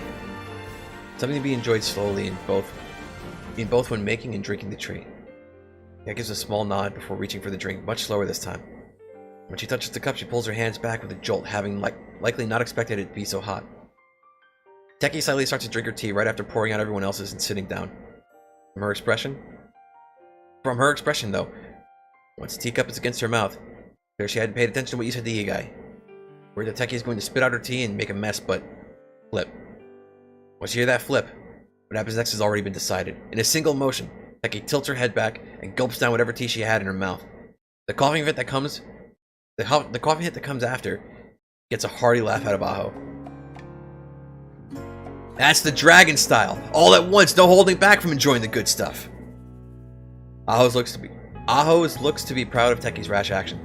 Heck, she even clinks her cup against Teki's while Teki is still having a coughing fit.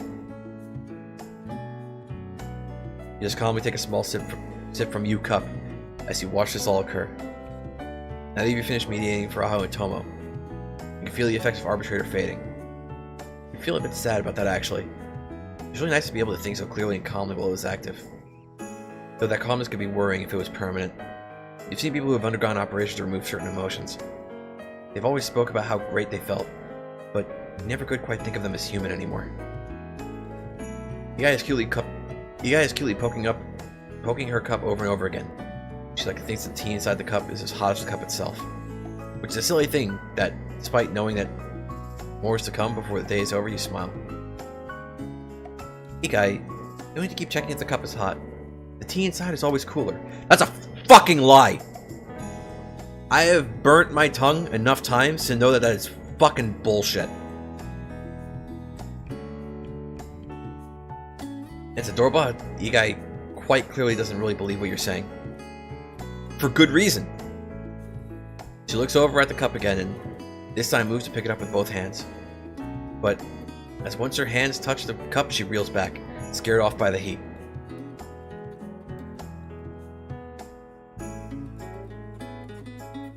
I asked Newt, you gotta kill a still?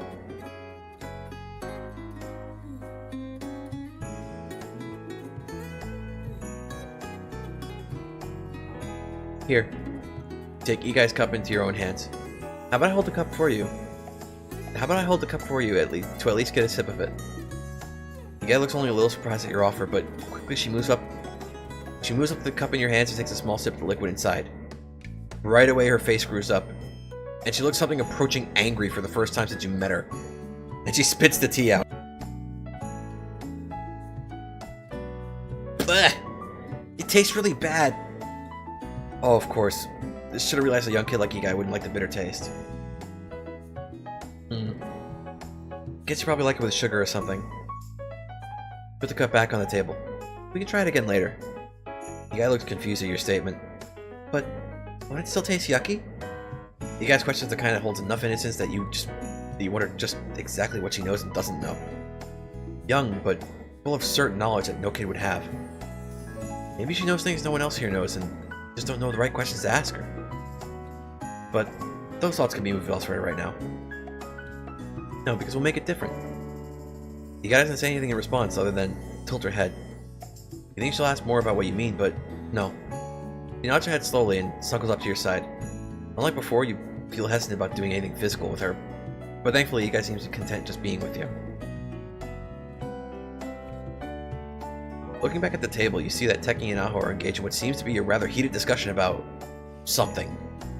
Shockingly, Aho is keeping up with Teki's talking speed and going at a rapid back and forth with her. You think they're talking about illusions or something, but you aren't really sure. More concerningly, though, is Tomo. She dragged herself out of her ball and is sitting with the rest of you, but hasn't touched her tea at all or spoken one word. Her eyes dart around the room, looking at all of you there. You remember that she was planning on going home before now, but Here she still is, and looking horribly out of place. Have I accepted our Lord and Savior tea? No. No. Fucking Bina is wrong, okay? And also, okay, Bina is wrong, okay? But also, hot take, fucking Hesed is wrong as well, okay? Bina and Hesed are both wrong, okay? Tea? No. Coffee? No. Fuck you. You got it all wrong. It's all about hot chocolate, okay? That is a Chad's. That is a Chad's choice of hot drink, okay?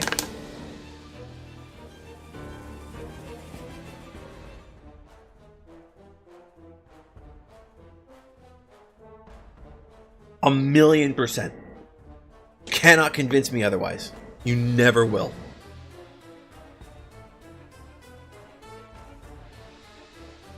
Hot chocolate is a kind of tea? And you're calling me degenerate? Excuse you? On what fucking planet? What reality are you living in where hot chocolate is somehow a type of tea? Explain yourself. We're not going to continue this until you explain yourself. I demand. I dare you to explain that to me in some way that's rational and makes sense.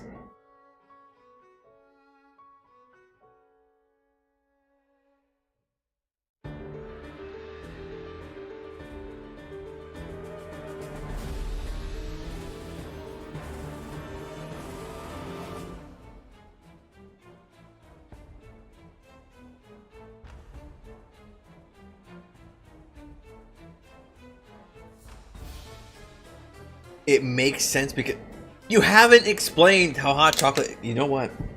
Okay? It's your fault, okay?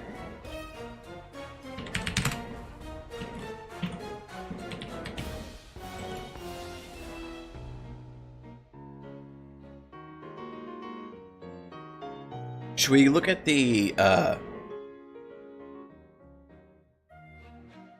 Nigerians call it tea? I don't care though. I don't care though. Germans call poison gift.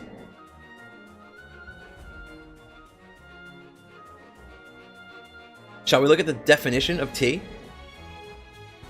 A hot drink made by infusing the dried crushed leaves of the tea plant in boiling water.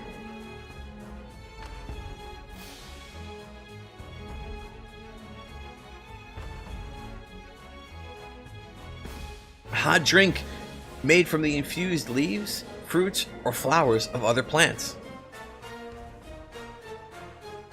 How does that even begin to sound like hot chocolate? Doesn't. You're wrong, Bean is wrong, but Hesed is also wrong, okay?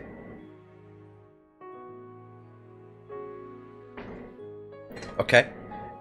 I say that specifically, okay? Because I know you're into those Project Moon memes. Okay? I know you're into those lobotomy court memes. I know you're into those Ruina memes. Dude, we have like 40 minutes to get to the end of this chapter. Fuck me.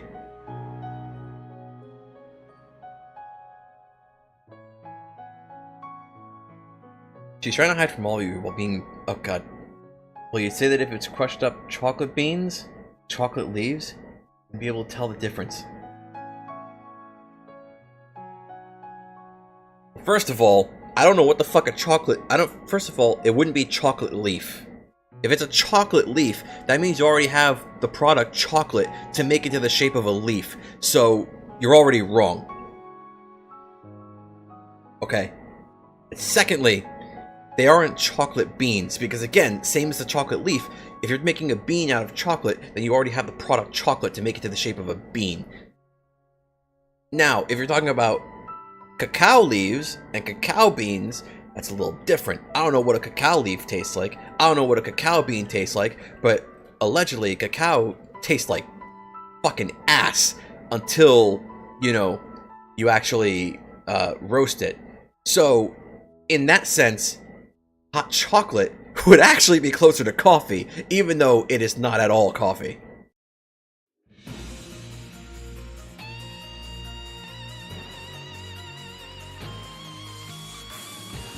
fucking schooled. Hesed is a sinner. It should be thrown out into the street for talking about coffee. What about Dead Sack and his alcohol? It's like the same meme. Except he just gets like drunk.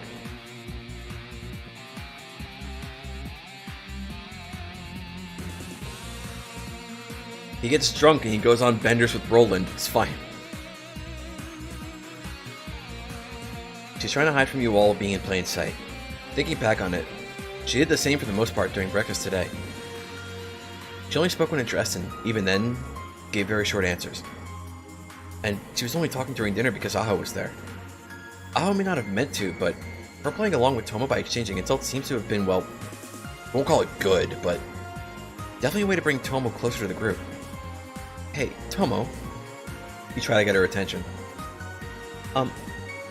Tomo, are you okay? You speak a bit louder this time. Careful to keep your speaking level well below Teki and Aho's conversation. Yeah, just thinking.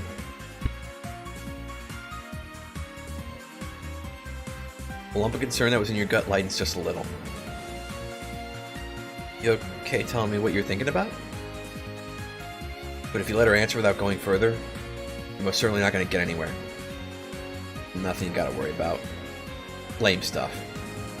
Come on, Tomo, talk more. You're okay hearing what she has to say.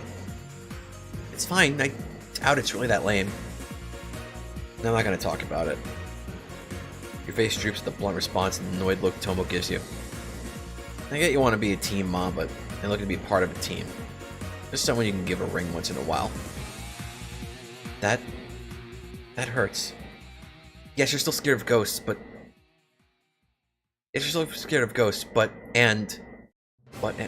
No.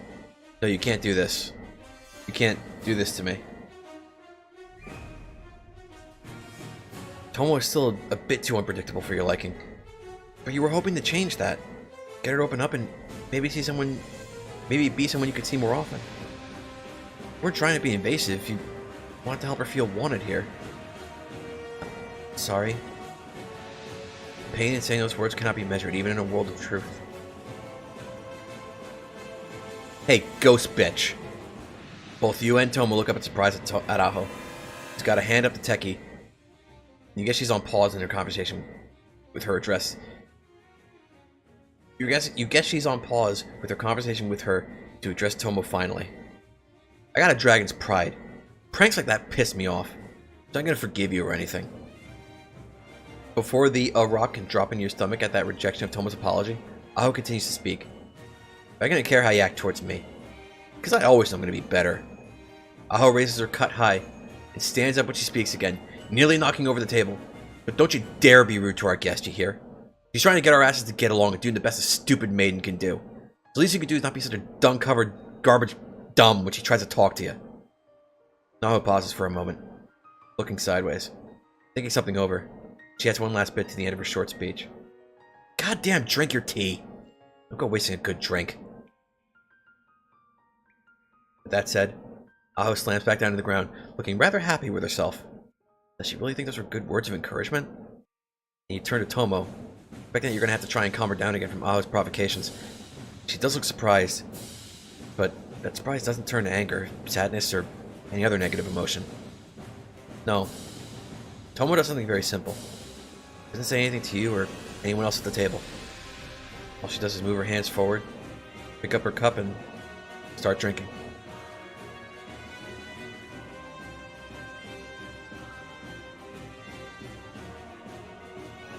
Real-time editing. You got a message from your manager? You literally thought...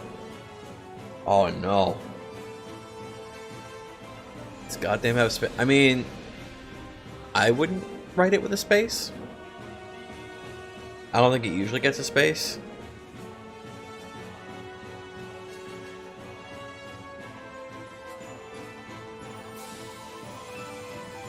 It's another few minutes of all five of you drinking in peace. Giving small... No, that's correct. That's correct. It's another few minutes of all five of you drinking in peace, giving small chatter before anything else happens. The teapot starts to run low, you offer a refill at this time. Sure, you're just being polite as the host of this get-together, but it's not the sole reason. Primarily, you're doing this to take some much-needed time away from everyone else. It's only been 5 days since this entire fantasy business has started. But it hasn't been 5 days, it's only been 4. Now you have 5 people at your home. Drinking tea together like your lifelong friends. Wrong you are. When Teki first came to the shrine, you were so suspicious of her. After all, someone breaking in your home and being so utterly kind. How could you not doubt her behavior and how much of it was true? And though you've known her for 3 days, she's by far the easiest of your companions to get a read on. Has it been 3 days? Chapter 1, Chapter 2. Now we're in Chapter 3. Okay, yeah, that's about right. That's right. It's the 5-day part before that's got me, like, messed up. Okay, we're getting mind-controlled. She's certainly genuine about her emotions, never bothering to try to hide what she's feeling or thinking. That trait, though, is a double-sided sword. She barely notices how others feel around her when she gets going. With someone like Igai, who's very shy and unwilling to speak out when someone is talking too much, she'll never notice what's going on. She does care about others, though. From the fact that her notebook has so many memos on how to interact with people, to her regret when learning she's upsetting others, Teki would change her behavior if she could. She always keeps that notebook to remind herself of things since her memory is poor. But just how true is that? Does she remember things from a few days ago? She does remember things from a few days ago, seemingly without problem, but that's just because she's always reading her book to remember those things. She's a fairy, but being must be insanely old. Depending on when Teki started to keep track of things in her notebook, you might be able to learn a lot. Sadly, you can't read the notebook yourself. The thing's so disorganized and messy that Teki is probably the only one who could ever read it. Tomo is very different compared to Teki. Though she tries to act the same, Tomo, when you first met her, kept a very light and fluffy attitude towards things. Even your sudden appearance. And when she's in control of the situation, that's definitely how she acts. She was completely calm and confident when she got her prank over Aho. But as soon as things go beyond her expectations, Tomo freaks out. She lets her emotions control her and acts however they dictate she should. But the speed at which she changes directions makes you doubt that. Your mind drifts to the hot and cold level difference of Tomo's attitude when she stormed off after you talked to her and Aho, and when you went over to make things up with her. Could she be playing a two-faced persona? Acting how she does to get things she wants from others? That doesn't mesh well with what you saw when she apologized to Aho, though. There's something that genuine bothers her about what you said to her. What about what you said struck so close to home with her? Sadly, unless Tomo opens up to you, there's no way to know that. I feel like the Teki memory problem you wrote in this reflects on you more than you first expected? Oh yeah, apparently. Like...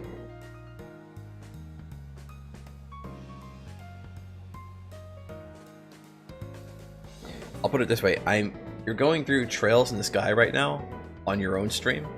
I am kind of astonished that you know as little about some spoilers as you do, because, like, I hate to break it to you, you've already seen a bunch of spoilers for trails. Because you've watched my streams before, not just the Kuro no Kiseki streams. You've seen some of my Trails in the Sky streams. Not all of them, obviously, but, like, enough. Enough that, like, you've seen some spoilers. I don't know, I don't remember which spoilers. I'd have to go back and, like, see which ones you were actually, like, there for, but you've seen a few of them. I know for sure that you've seen the last Sky Third stream, meaning you literally know who every party member in Sky Third is. You've seen them all. You just probably don't remember who they are.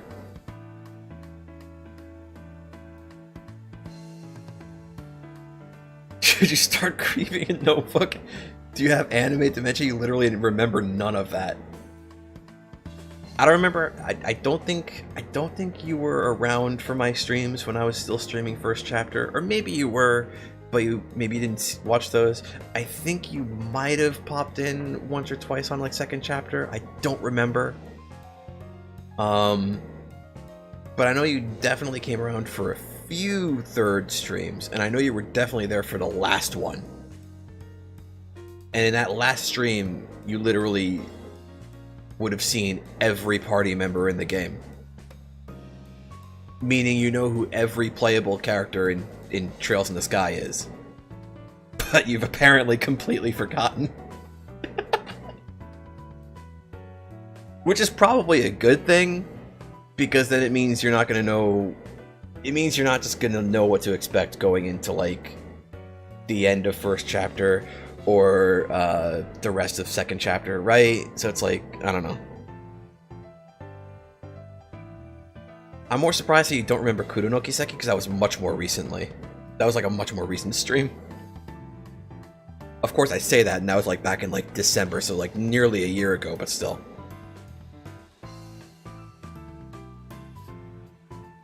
Fuck, I'm getting distracted, dude. We have only like 30 minutes to finish this chapter. Aho. Aho, aho, aho. The burst at the table you're most scared of. Your brief readings through the Gensokyo Chronicles makes it clear how strong a dragon is. They're on the top of the food chain in the world of fantasy, and everyone looks to them in times of need. And Aho did come to you in your time of need. Apparently she's always been there, ready to come help when the time came. A pit comes in your stomach when you remember her apologizing about Mom and Dad. The thought won't leave your head of how she could have and should have helped them. Shake your head to rid yourself of those thoughts. But you know that they'll be back. Her attitude is horrible, though. So prideful and haughty that if you could kill it forever, you'd certainly consider at least crippling her pride. It's caused huge tensions with Tomo and even yourself. You can't help but be worried that you'll say something that upsets her enough to try and hurt you. Your memory is a lottery game that you wish you weren't playing. I mean, kind of know that feel. But that risk has to be worth it. Aho is in Gensokyo, the namesake place in Gensokyo Chronicles that you have, the fabled land of fantasy. The things she must know, the things she could tell you, it's worth any risk interacting with her may bring. Your heart lightens when you recall a certain person that Aho helped you save. That lends you to feel, despite your fears, an undeniable degree of respect and admiration for the dragon. Igai. Igai's the person you've given a piece of yourself to save. You've asked a child to speak of you as a big sister, in hopes that that child should go to see you, because being her mother is nearly dropped the teacup you were washing. The thought of being a mother to her is scary. You've been trying today to teach her things about the world, be kind to her, have her get along with everyone, but raising her seems to be coming to... Today also proved, or at the very least reinforced, that you're not a figure that should be followed. No matter how much hate you have, you failed to beat Tomo in a duel. Got both Tomo and Aho to hate you for a time, and ended up having to be comforted by Igai to do anything about said hate. But despite these feelings of being insufficient for the kid, you can't lie to yourself. You do feel something for her. Something deep that you aren't ready to identify, but will not discard. Kettle sings, letting you let go of the reflection you weren't prepared to go into yet.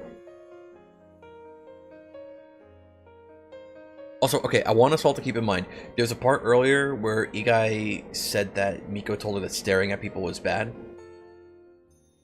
And I'm willing to accept...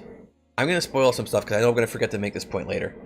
There's a part earlier where Igai mentions in her POV narration that Miko told her not to stare at people because it's rude, but that staring at doppels doesn't count.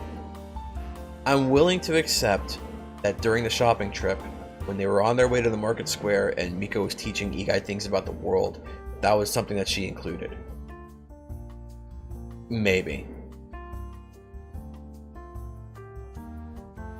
But later, there's going to be mentions of like, things that characters probably shouldn't seem to know, but they just kind of know them for whatever reason. Which I have a huge problem with. And hopefully when that issue becomes more relevant, I'll remember to fucking make that point. Because you're talking about how your memory is fucking like Swiss cheese. Until this stream, I had like a really good idea of like what all my criticisms and theories and this and that I was going to bring up were, until this stream where I started to forget what the topics I was going to bring to the table were as we read. Oh, you finally back, my maiden? I was getting worried you were going to run away. Until your head in confusion at Aho's words. Stepping back into the room. You set down the tea and poured for everyone. Knowing that Youkai didn't like tea without anything else, you brought a small bowl of sugar with you, too. And add some to her cup. Why would I run away? Because all the questions we got for you. Don't tell me you forgot already. Your eyes widened slightly as you recall that indeed. Aho and Teki did say that they had questions they wished to ask you. Teki gives out a light giggle. Your memory's worse than mine. Your memory's worse than mine, Miko. Oh no, she's turning into Daffy Duck! Teki's like teasing has your ears aglow. Everyone else is laughing doesn't help matters. I would also put this S here. Trying to ignore them, sit back down next to Youkai. She's gladly sipping up the tea now that it has, in your eyes, way too much sugar. You motion for Youkai to slow down a bit, but otherwise you don't do anything to stop her.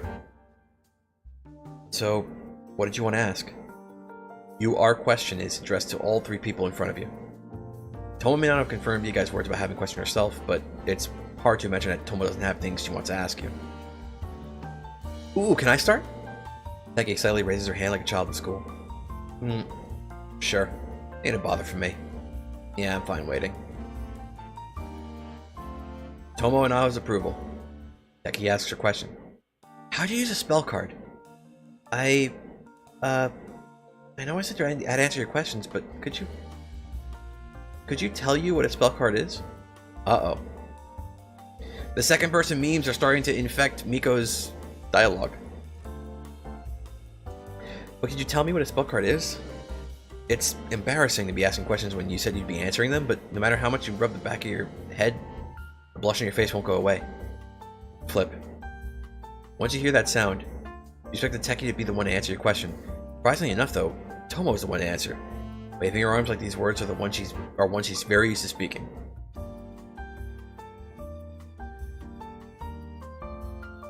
A spell card is like a stored attack Yokai can use. In your head, you create an attack using Danmaku, then call upon it by declaring its name in battle. You only use one for so long before it's exhausted for a time. And the spell card can be broken if the user takes too much damage to be able to maintain it. And we learned a new meme. You flash back to your first Danmaku duel ever with Teki, as she rose in the air and called out a name. When she did, wait, okay, there should be a comma here. When she did that, you can't deny that her attack suddenly became much more intense and complicated than before. Much more recently, you can remember that Tomo doing something similar during a duel with her. So, when you said, Sinsign Superbia, Tomo corrects. At least show respect for the card by getting its name right, girl. You nearly apologize for getting the name wrong, but stop once you see the silly grin on Tomo's face. She's just joking. But yeah, that's a spell card. Having heard what a spell card is, it quickly becomes clear what's confusing to Teki about you using one. Oh, I see. I'm a human, and I did something Yokai only supposed to be able to do, right? Everyone except the Youkai nods. Well, I'm not sure. Oh geez, Teki, don't look so disappointed. I may have an idea, though. Seeing Teki perk up at those words, you take it as a sign to continue talking. So I've never created a spell card before, but when I was fighting with Tomo, I felt a connection with the fragment I was using.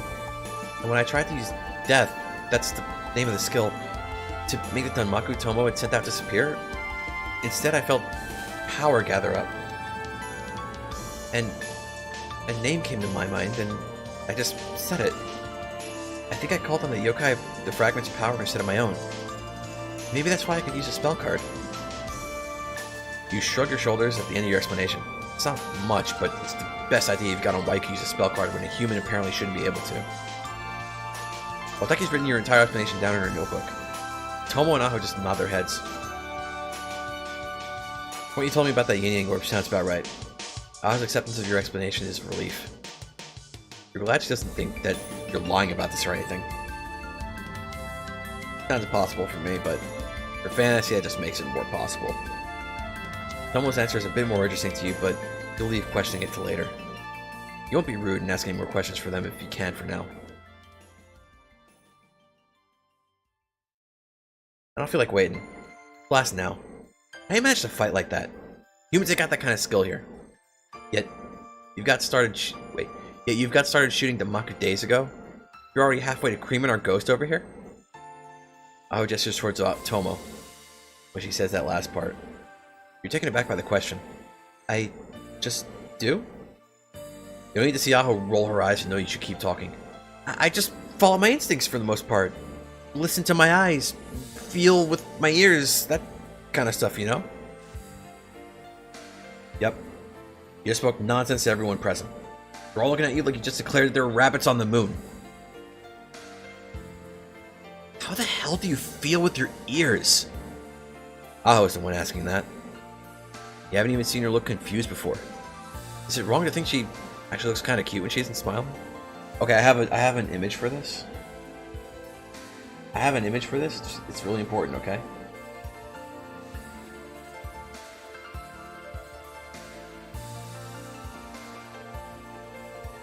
I have an image for this. It's really important, okay?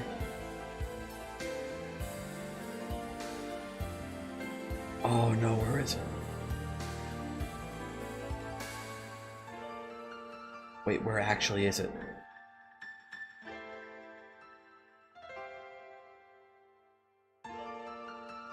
Oh well, okay. Here's an image for when. Oh geez, that's too huge. It's too huge. Okay, here's. Hang on. First, here's Igai not liking the tea.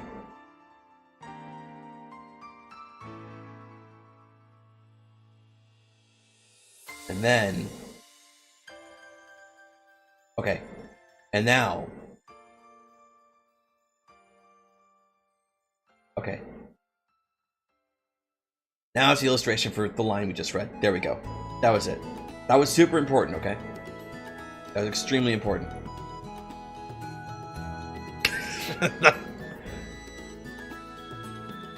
Well, you know, touch the sounds. Pay attention to where the wind touches you, and you trail off as Aho and Tomo look increasingly confused at your explanation. Even Teki, who's writing what you're saying down, is looking increasingly perplexed at you. Never mind. Fine. Aho makes a show of throwing her arms up in the air. It's just one of them natural-born geniuses. Everything with Aho is important. Aho is so smart. He'll totally save everything. Ever, forever. I mean, look. Listen, okay? Listen. Aho is the best girl, okay? Alright? Okay? Alright? That's just objective fact. Excuse me. That's just objective fact, okay? Can't argue with it. Sure as you'll die, sure as you have to pay taxes, Aho is objectively best girl. That is a certainty. Kind of like how Kogas is objectively the best Touhou, and that will never change. No matter how many more Touhous Zun makes.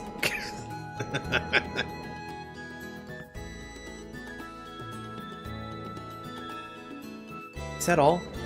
You want to go to bed. More accurately, you want to hide your face under the covers.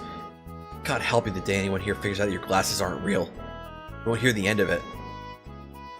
Nah. Tomo's one interjecting this time. I mean, like, we'd be done with the questions, but talking with these gals while you're getting tea got us all questioning something. Feel yourself at the edge of your metaphorical seat. What question could all three of them have conjured? What question could all three of them conjured in the small time you were away? What the heck was with you when you woke up? Oh. Any indication that you had ever been calm? Blow away in the wind of regret. But look, I'm sorry about the teasing and saying those things. I'm sorry about touching you, Techie. I should have been so forward. But you should have been? You put your head to the mat as you apologized to Techie before returning up to eye level with everyone. How much were you blushing? Did you look like you dumped a bucket of red ink in your head? Probably. And I'm sorry I ignored you, Aho. And I nearly petted you. I don't know what came over me. At this point, you're borderline screaming your apologies. Everyone is too surprised to even stop you. Pet me? Aho squeaks out her answer. Her tips quickly lighting up. God, you hadn't said you wanted to do that out loud, that's right. No, wait, but she extremely did, though. She extremely did, though. Didn't she?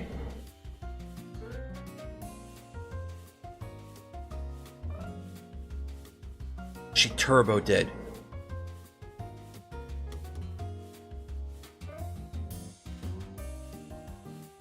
Wait, hang on. Where was this? Gain consciousness.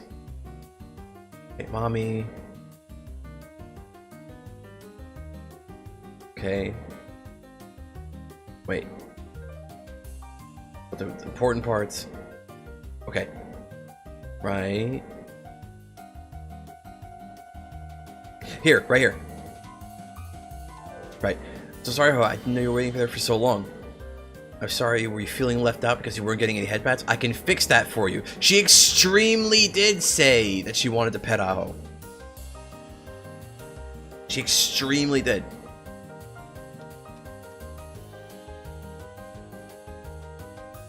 Now I can't find where we actually are.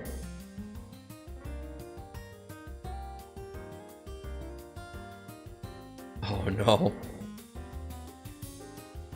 I lost my place.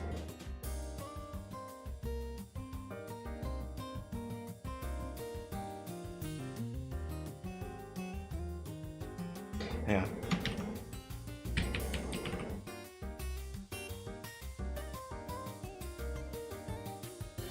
There we go. Okay, we're back.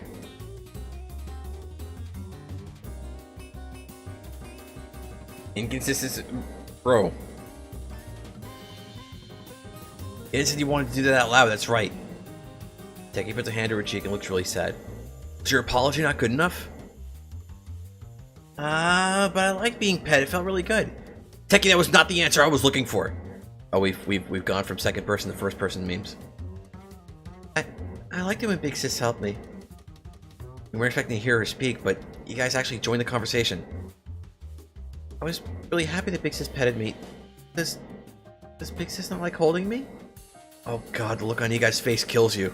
And it deals damage as well. No, not at all. You try to reassure Igai. Yes, you don't like touching other people, but Igai's okay, or at least it'll be okay from now on because you can't stand not to do it now that you've seen how much of that it would set her. So that means you'll pet me more? Techie asks you with stars in her eyes. Techie, you put a begging tone on, hoping Techie understands you don't really have the tolerance to do something so intimate with someone who looks like a fully grown woman. Because it felt really nice. Could you do it every day, actually? Techie continues talking about petting, though, having completely failed to notice a thing. Tomo, surprisingly, is the only one not speaking about things that make you want to die, or burning up brighter than a star. Yes, Aho is literally brighter now than her raincoat seems.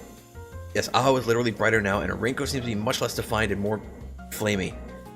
Hope she wanted to burning down the shrine. So, you don't know what actually happened at all. Tomo's complete lack of amusement when speaking seems to sober everyone up. as they either stop speaking or regain their composure.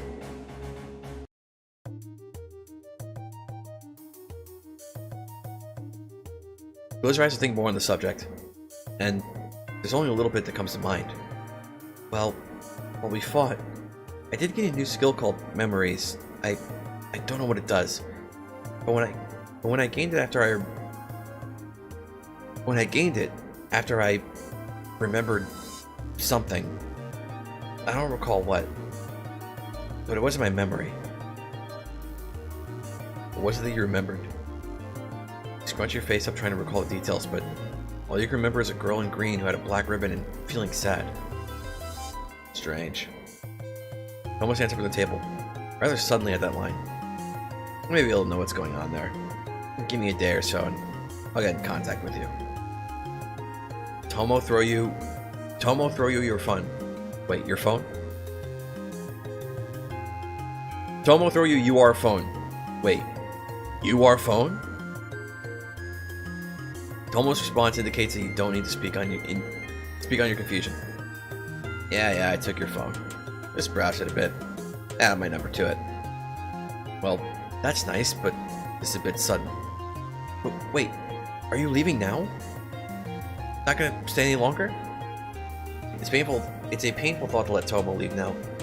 Something that hurts her and I want to find out what and help her. Kind of an impossible thing to do if she isn't around. I wonder what's come of this by now. I'm speaking way far ahead. I'm speaking in Chapter 5 spoilers. But like, I wonder what's come of this. 'Cause I forgot that that's what Touhou was actually supposed to be doing.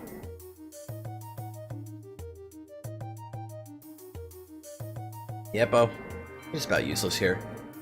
And just about unneeded here. But this? Touhou's smirk matches the one Aho often wears. This I can do. Research is my specialty. Thanks for all the snacks, Coco. Touhou turns to you and gives a 2-finger salute. See you later, gals. Pop. Just like that, Touhou's gone. To use her ability to go somewhere. You feel disappointed by her suddenly leaving, but you understand. She had intended to leave much earlier and kept her at the shrine for a long time.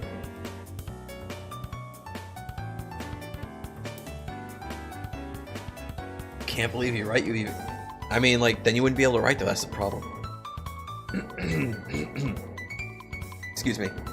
Yo, can Touhou just like go back home by like just like going on Discord and like having her Discord client on her computer open all the time, and just like on her cell phone she just like types in Touhou and just like posts it on her own private little Discord server, and then because it shows up on her computer screen, like she could just like she could just like be right there in front of her computer.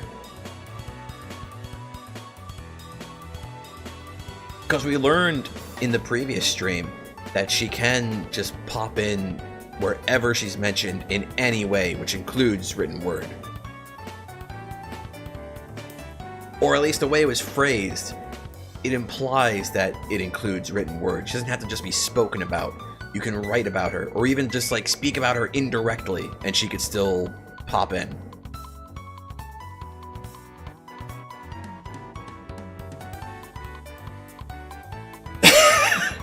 You heard the music and your first thought was battle, and you jerked your head up to look up. Oh no. What if I told you that when you get the second chapter, by the time you're done with second chapter, there's going to be a lot more pieces of music that do that to your brain? Second chapter has a lot more battle themes than first chapter does. Or it has a few more.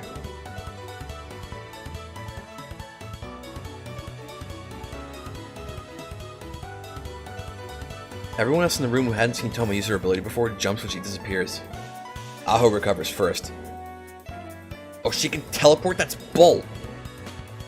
Aho. You snap before she can finish her sentence. It's a relief that she doesn't indeed stop and swallows her words.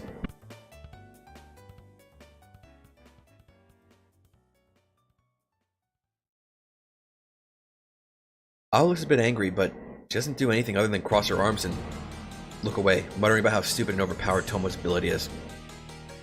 Maybe you should tell her what it is later. That thought is interrupted by a loud and powerful yawn coming from the tiny body of Igai.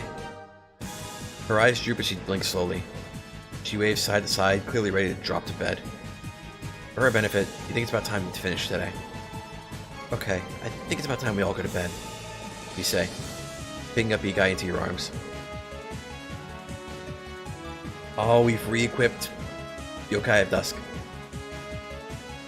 You're not really that strong, so you re-equip the Yokai of Dust fragments, so you can easily lift up Ikai.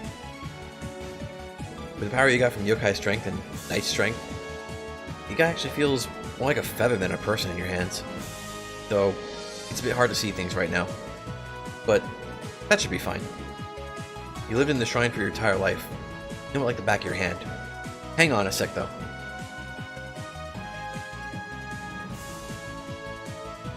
Why is it hard to see?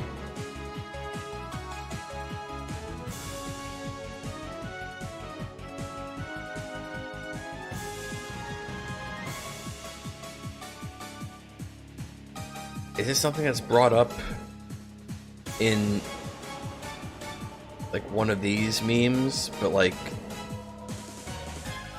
it's not actually here, so there's no way to know?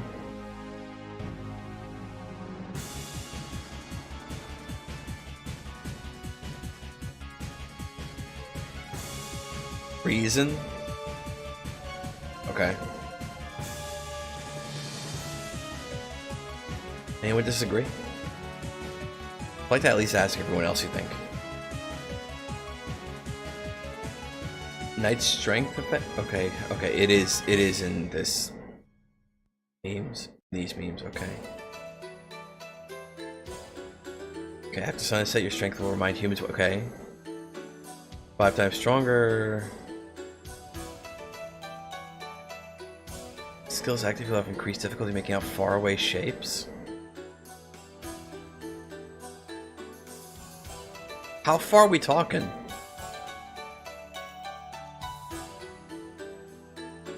That's some crazy nearsightedness. Also, why?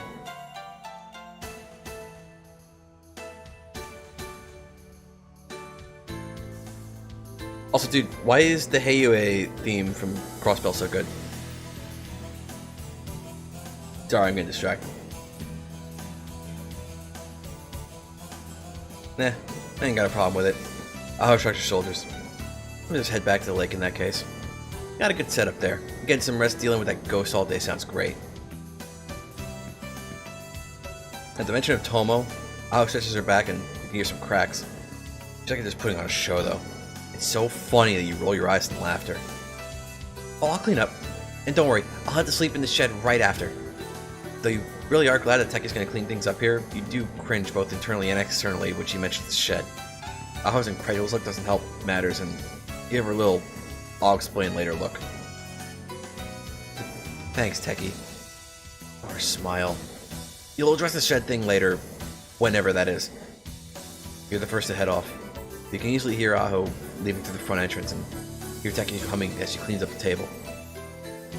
Meanwhile, Igai in your hands is already fast asleep, having dropped into your dreams cuddling again. Having already dropped into... Holy God, why can't I read? Meanwhile, Igai in your hands is already fast asleep, having dropped into dreams cuddling against you. Somehow, that doesn't bother you. You remember the guest room is still open, and you could leave Igai in there for tonight, or you could take her to your room and let her sleep in your bed again. Put it up to a phase? Not sure if you like that effect nowadays. Also, I'm not going to finish this chapter, no. Oh, fuck. It's getting late.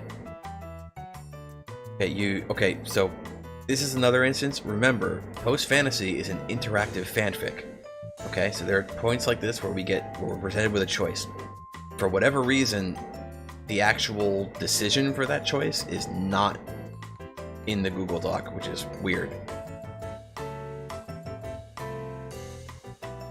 But if I remember correctly, if I remember the way the next chapter starts, we definitely let her sleep in Miko's bed. So this first one is the one I think the readers, myself included, went with back when his choice was presented.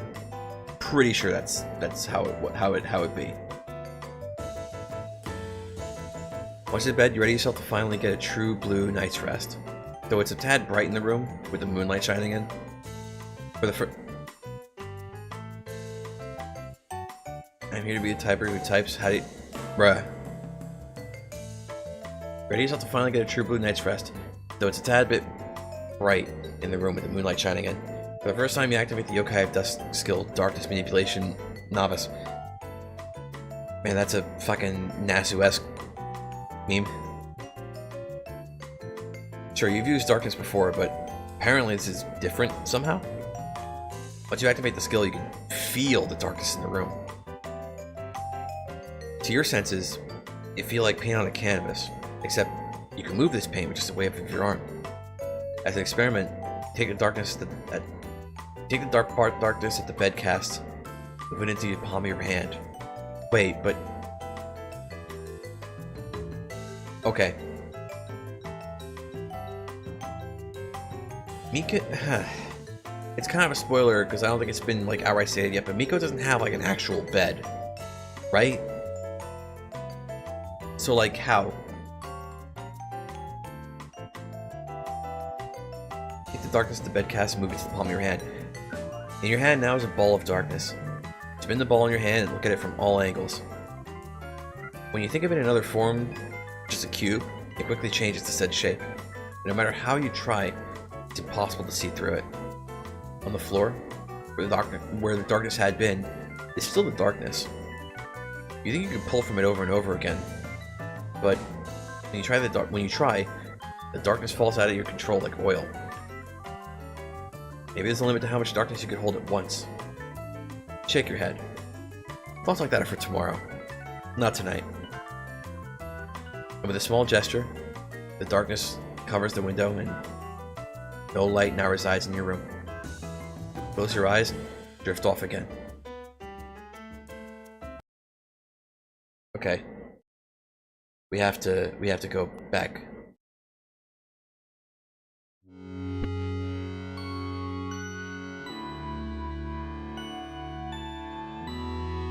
You let out a light sigh as you arrive again at the sea. Is it wrong that you were hoping that tonight you'd be able to fall asleep and then wake up in the same place? I'd say so. You give a loud yelp. That was a voice. A voice here. How?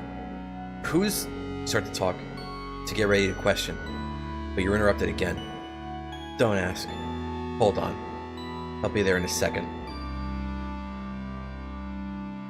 The voice you hear sound familiar. Surprised, you comply with the voice's instructions. It doesn't take long for your thoughts to connect the voice to a certain someone. As you realize who it is, a person. No, a yokai. So you realize it's in front of you. Oh, it's the anime memes. It's the anime memes where you say one thing, and then you go, no, and then you say something else. That's super anime. It actually, unironically, is. The girl now in front of you comes piece by piece into existence out of the many fragments present. She was being built out of memories. First you see her cyan eyes, though they soon disappear beneath closed eyelids. Her head comes next. She's only a bit below your own. The hair, once it shows, the same cyan as her eyes, falls all the way down. It stops just before it reaches the floor. You're lucky enough that her clothes appear before the rest of her body does. The violet blouse that appears from her head downwards has notable interlocking lines going down the sleeves. The same design is also present in her red skirt. Vaguely remember being told that having a skirt only just cover your knees isn't a good idea. But more surprisingly, things are happening right now, so that thought is absolutely pushed into the abyss.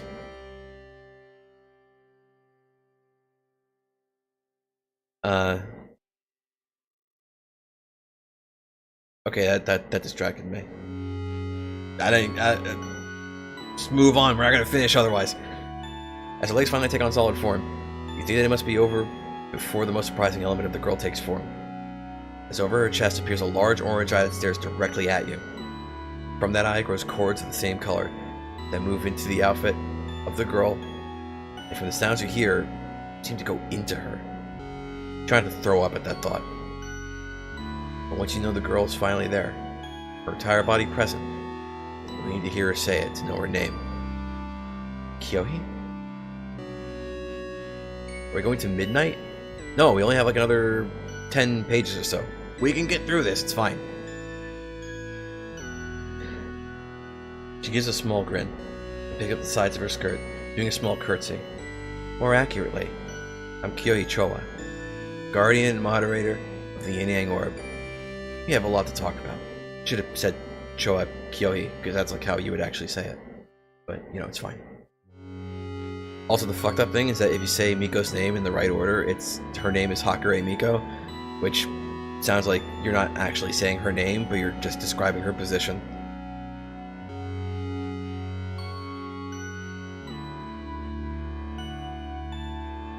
Your thoughts race, bringing up tens of thousands of things to say at the moment. Should you be angry and ask where she's been? Relieved that you're finally talking to her again, or maybe something completely different? You're still choosing what to say to her. When Kyohi lifts up her hand and puts her index finger against her lip, she leans forward, getting uncomfortably close to your face in the process, and unleashes a minute shoo. Quiet. She says so rather gently, but it carries with it an authority that leaves you listening, even if you are confused. You haven't said a word after all. True, but for Satori, thoughts are as private as public conversation. And yes, that does mean what you think it means. I can read your mind. But I'm not here to answer your many stupid questions, maiden. Kyohi's voice gains an almost guttural quality with the words maiden. When the words? Maiden is only one word. When the word maiden leaves her lips. You'd be taken back 3 times in a single sentence from Kyohi. That she can read your mind, which Miko already knew about, so I don't know why she's surprised. That she already knew what questions you want to ask her. She can read your mind, so you already knew that. And that she thinks you're stupid? Literally the only thing that should shock Miko right now.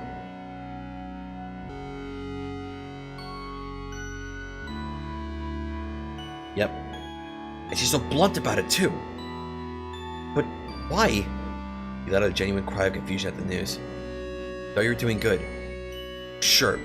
You haven't...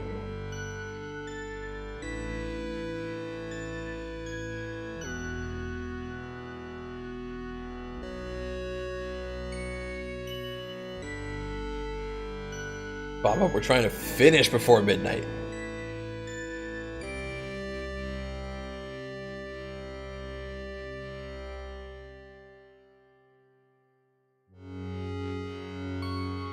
Oh no.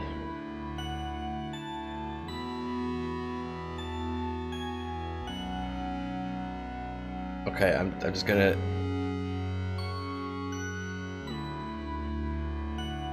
You've been taken aback by the emotion in Kyohi's voice when she speaks. Okay.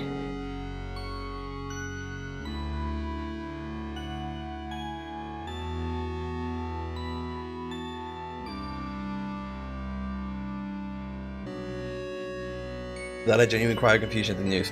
Though you're doing good. Sure, you haven't been working exclusively on fantasy and truth stuff, but you were still doing a lot. Not doing something isn't doing something.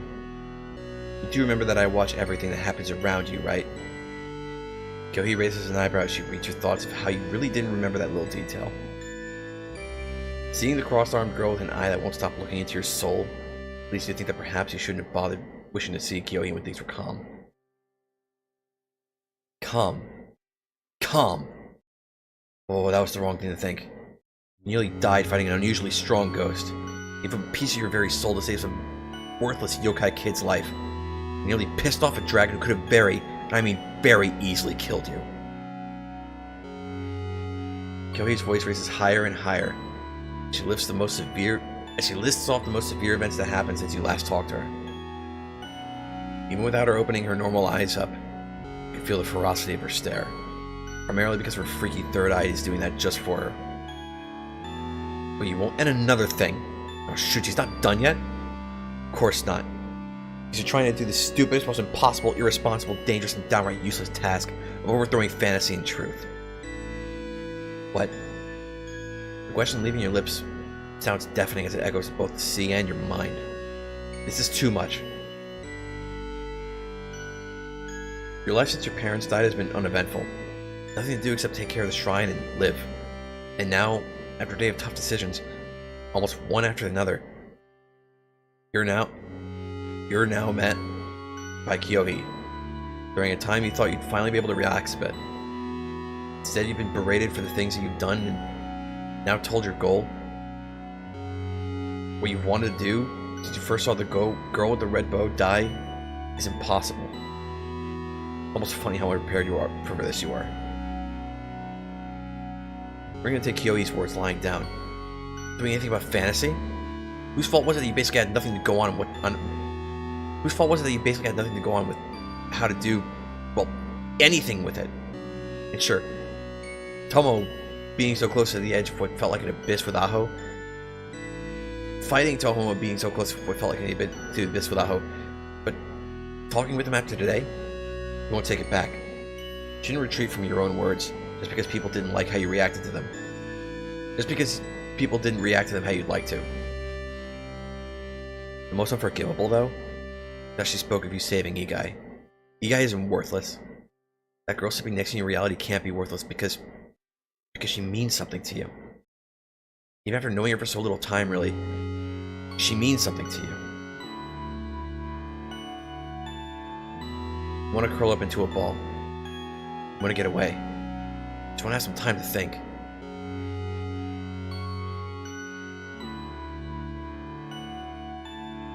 You would want to make this your, but like you are your. You want it to be the contraction.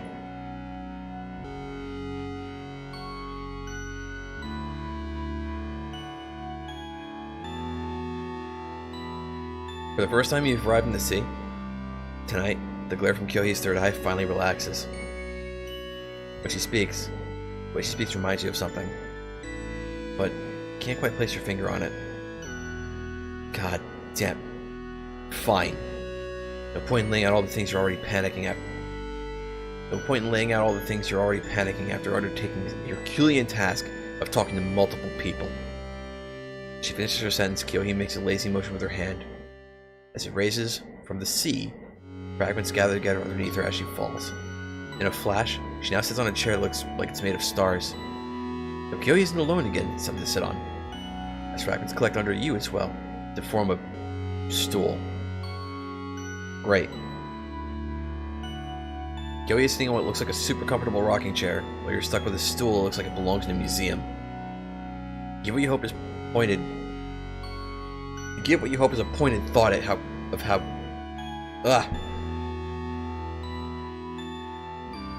Give what you hope is a pointed thought at Kyohi of how petty this is.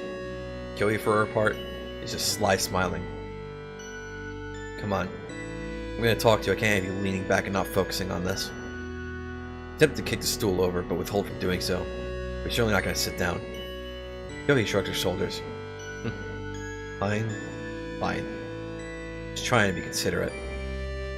Yeah. Those words get the action. That's enough. Considerate? You're growling as you speak. Considerate? You repeat, just about yelling. While you feel righteous anger boiling over, Kyohi looks bored out of her mind. She's laying in her chair, slowly rocking back and forth. I haven't repeat from you in over a day, and normally that'd be fine. But so much has happened in that time. You don't have to pace, you know. That doesn't matter, you yell, turning your entire body towards Kyohi as you do so. The movement was unconscious, and her words unwanted. I was left by myself to negotiate with the dragon to save a child from dying, and balance a relationship with an easily upset ghost. And even when I was directly caught trying to call for help, you did nothing. It was hard talking to everyone. You aren't used to talking to people so much. But surely what she did, or rather didn't do with Igai, is before you thought that maybe, just maybe, she didn't hear you. But now you know she did hear you. She did nothing. Yes, I did. Kyohi interrupts. She leans forward in her chair, pushing her head to be in front of her third eye. She's speaking the same tone as when she pulled up her chair. But I had a good reason. You don't bother to muffle the sound of disbelief that comes out of you. In what world is there a good reason to leave a child die? in your world. A world of truth. A world where the only hope of creating a new land of fantasy is naive enough to think she can change things so much. Kyohi's words are cold. Why? Why would it matter?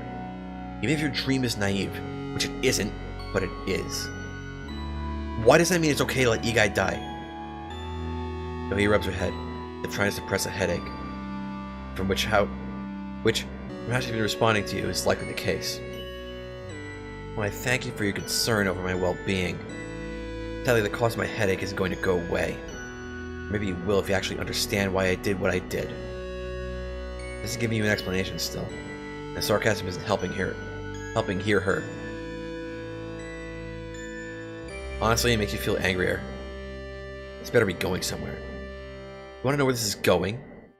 Kyohi voices rises, but it keeps the chill she previously had. It's going here. Suddenly, Kyohi's third eye opens wide enough that the islet completely disappears from sight. A bright and pure light bursts forth from it. As you vision is overcome by the light, you hear Kyohi's voice booming in your head. This is the folly that follows the dream of going against this cruel reality. The same as the one hated by life itself. Her attempts to reverse the world order simply ended with her being hated by all.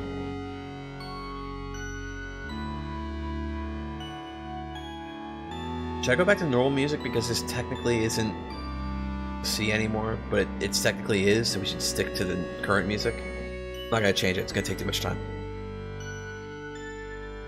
In the halls of a castle that was placed in the world in such a way as to be an insult to reality itself, you make a fist. Stride Maiden flying opposite of you has said such an absurd thing. Something that makes you certain that you'll make this already inevitable fight with her as hellish as possible. Because really? Benefit to no one? Is she serious? This Shrine Maiden really just let such words leave out of her whore of a mouth? None of you understand how much we, the weak, have been oppressed. No, of course they can't. None of them know what it's like to be on the opposite side of the majority. To be against everyone all the time. So, leaning back, you bellow from the core of your body a declaration of intent. In this inverted castle where everything is turned upside down, I'll give you a taste of this earnest frustration. Yes, those are your words of rebellion, iterated once more as you unleash a barrage of Danmaku at the maiden, as she does the same to you. Thud thud thud. Dull sounds of Danmaku reverberating off your barrier only drives your nerves to become more and more frayed. It's hard to keep a lopsided grin on your face when fighting such an annoying bitch. Seriously, how the hell did this Shrine Maiden even get this far? You snap your fingers, and the world turns on its upside down. Word choices. Yeah, you're definitely not strong. Hell, you are Danmaku are super basic, and a fairy could probably outperform you. But you know how to use your ability well. And after all, for a weakling like yourself, that's all you have to your name. Well, that and all the names you've been called by others as you ran away with some stolen good in the past. Yeah, when you think back to how you managed to start this whole revolution, you feel that good old grin creep up your face with a vengeance. Sure, the entire thing was more or less accidental, but that's fine. It's in your nature to cause trouble. Who gives a damn about those lanky talismans? The Shrine Maiden said, who gives a damn about those lanky talismans the Shrine Maiden setting out? You're actually responsible for stealing that mallet that made this upside-down castle and overturned reality possible. And best of all, you're sure that all these idiots in charge of this idiotic paradise are pissed about what you've done. All the proof you need to know that is by looking at the Shrine Maiden's face. It's scrunched up and eyes locked directly ahead of her, not taking a moment to let her gaze leave your own. She hates you, just like everyone else will. But unlike this fool who enjoys fulfilling her purpose, you wish to circumvent even that. That's right. And Amano Jaku is bound to be hated by all. Honestly, you hate this revolution is making anyone but you happy. The best thing that can happen is that you alone will be smiling by the end of this. But if you're able to set the balance of everything that makes this false paradise, you'll gladly bring a few smiles with it. Crash. But you definitely don't want one of those people to be smiling. You definitely don't want one of those people smiling to be Miss Redwhite. Yeah. Okay, yeah, bitch. You got to my first spell card. No need to look so smug about it. But definitely knock her out of the air with the next one. But first, got some non-spell card Denmaku to distract her while you charge up your next card. Of course she'll fail though, because even in an unnatural paradise, such that Gensokyo was, a single weakling cannot overcome the order of the world. Of course, that's the sad truth of the matter. Our entire point here is pointless. Despite what we thought earlier, you know exactly who this Shrine Maiden is, all the things she's accomplished, along with her friends who've been stirring up trouble as well. There's no way in hell your plan is gonna... There's no way in hell our plan is ever gonna work. It doesn't mean you won't try. The words of continued rebellion fly outwards, as if a physical force to stop the oncoming Denmaku of the Maiden. Reverse sign, overturning all under heaven. Again, the world spins. Up becomes down, down becomes up. With the Maiden finally slowing down, she looks around from a new perspective. All you need now is for one of the Denmaku to just hit and knock her off her game a bit more, and she's bound to mess up. But that time wouldn't come. That Maiden was good, true to her task in this land. She may have laced about in certain tasks, but it came to these incidents. Well, there was good reason she was known as the land's most dominant incident resolver. No, she was just a lazy bum who came out of the woodworks whenever something was going on most recently that actually affected her. She was a failure of a Shrine Maiden, just like this land was a failed paradise. Up and down your Denmaku goes, forcing the Maiden right up against the wall of the castle. This should be it. It should be your time of victory. When the weak can finally beat the strong and make this world turn on its head. But instead, stop fucking dodging, you runt! You say in an angrily hushed tone. This damn Maiden is just moving side to side, slowly dodging your shots. Hell, I don't even think she's paying any attention to the Denmaku around her at all. Just flying through your barrage off natural talent alone. That kind of thing that pisses you off the most. The disparity between the natural and the earned. The fact that those who work for their position and power never be equal to those who are simply born with it. The kind of world is unacceptable. Do you see now that this fool holds the same contempt for the nature of the world as you, yourself? Do you know, see, why your dream is a naive dream that is absolutely pointless?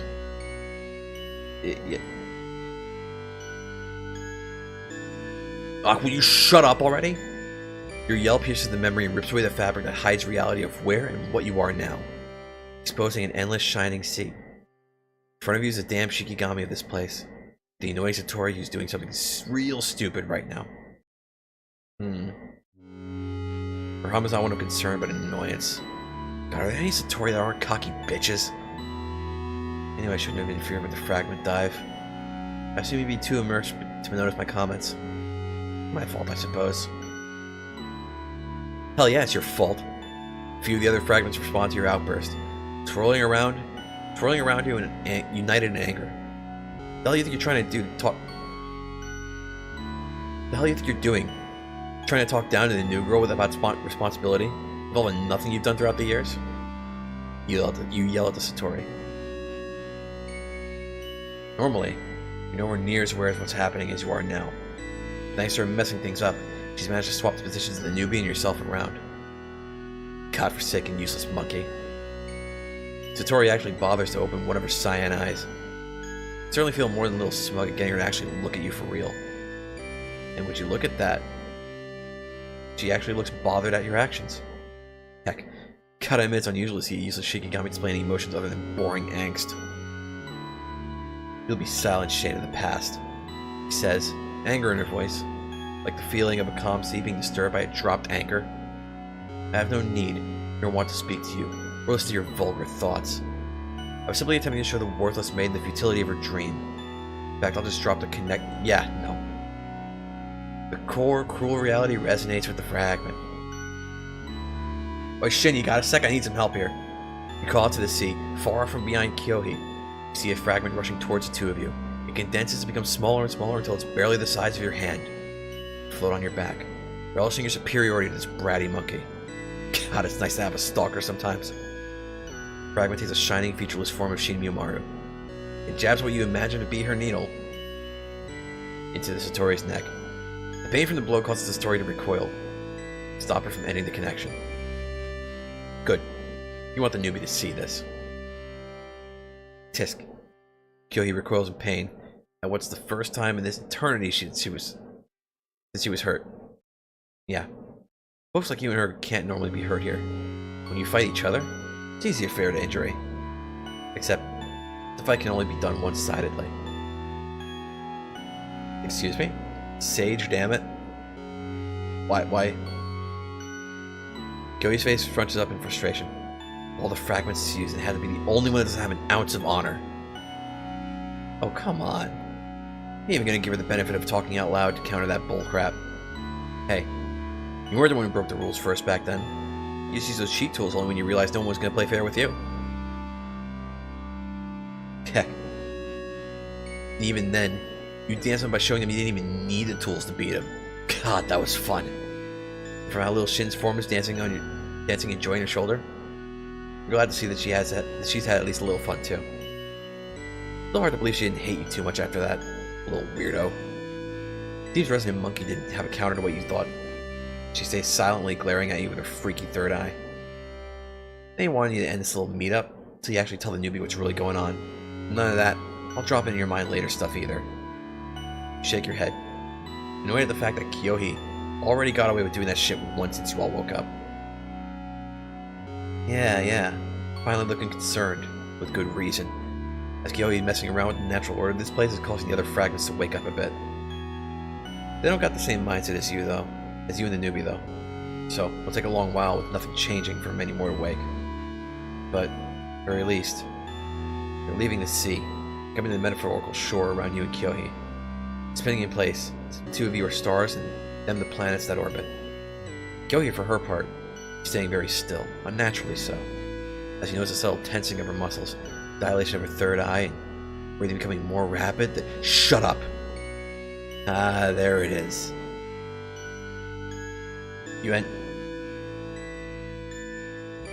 Okay.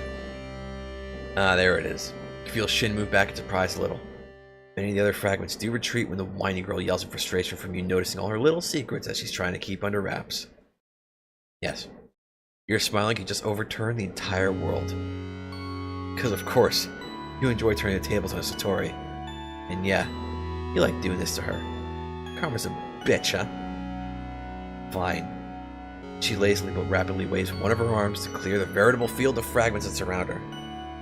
I'll answer a couple of questions, but is it a static sound invades your brain, and you give your noggin a good old bonk to reorganize your thoughts. Stupid Satori's messing with the connection. Because of you messing up my perfectly fine plan. I don't have time. I don't have the time I wanted to talk to the maiden. So call upon her, let her ask 3 useless and time-wasting questions. You and Shin simultaneously scoff at that. How hypocritical can you be, miss? I know everything, but I'm too lazy to take the time to answer a thing. Actually, if you start talking to the newbie during the day too, we'll only ask 2 questions.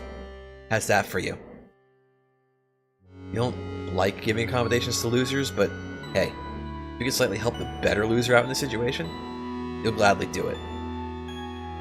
Kyohi keeps silent, but you do think you hear some mumbling coming from the connection. You want to mentally dope slap the new maiden for even slightly feeling like there's a problem with an awesome deal like this? Look, you'll actually get to talk to the abusive monkey more. That means you'll be able to get more answers out of her than you could. Not then. If she only talked to you during the nights. You like riding best, Oni girl? Hey, who wants to go through the day? Doing what you have, doing what have you, only to fall asleep and be greeting with the nagging Manny. Fine. That'll end this faster than so be it. And good. She isn't going to be stubborn today. Good, you say, nodding satisfaction. Coming out better than dealing with this annoyance. Communicate with the newbie psych for a second, and find out what the most dominant thing she wants to ask the story. Thank God you share a good heart with the scary cat, because it makes it easy to browse through the connection. The girl wants to ask you about your ability. She ain't got a clue about how you've managed to do this whole perspective switch thing. You wave your arms trying to communicate just how much of this being encompassed, nearly knocking Shin off your shoulder in the process. For the sake of everything that wasn't annoying about Kitsokyo, Kyohi really did have one of the most stupid abilities, you'd say.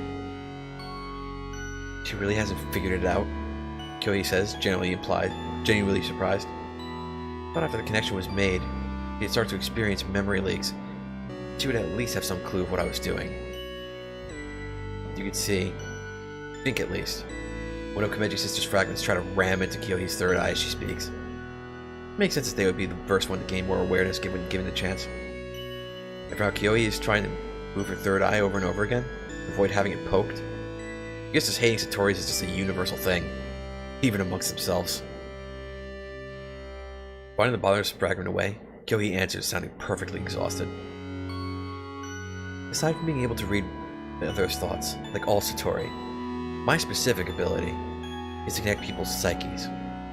It's for that reason I was able to become the link between whoever uses the yin yang orb and the fragments that reside here. This time, you see a fragment that you think might be that Shikigami ran into the Satori's back. She obviously can't read the thoughts of the fragments since, well, they aren't really thinking yet.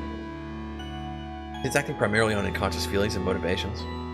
Still acting primarily on unconscious feelings and motivations. This abuse is hilarious, though why the cat would be offended at Kyohi's answer doesn't really make sense to you. When you think on it for a sec, you think you got an idea why.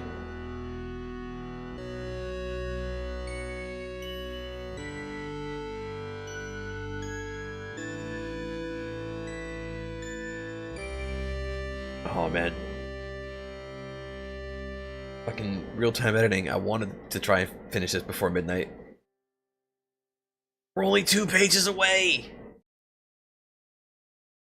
You also forgot to mention that by doing that, you give the newbie access to what we left behind here, and when used together, they'll ever become someone who can actually do something instead of a pathetic human.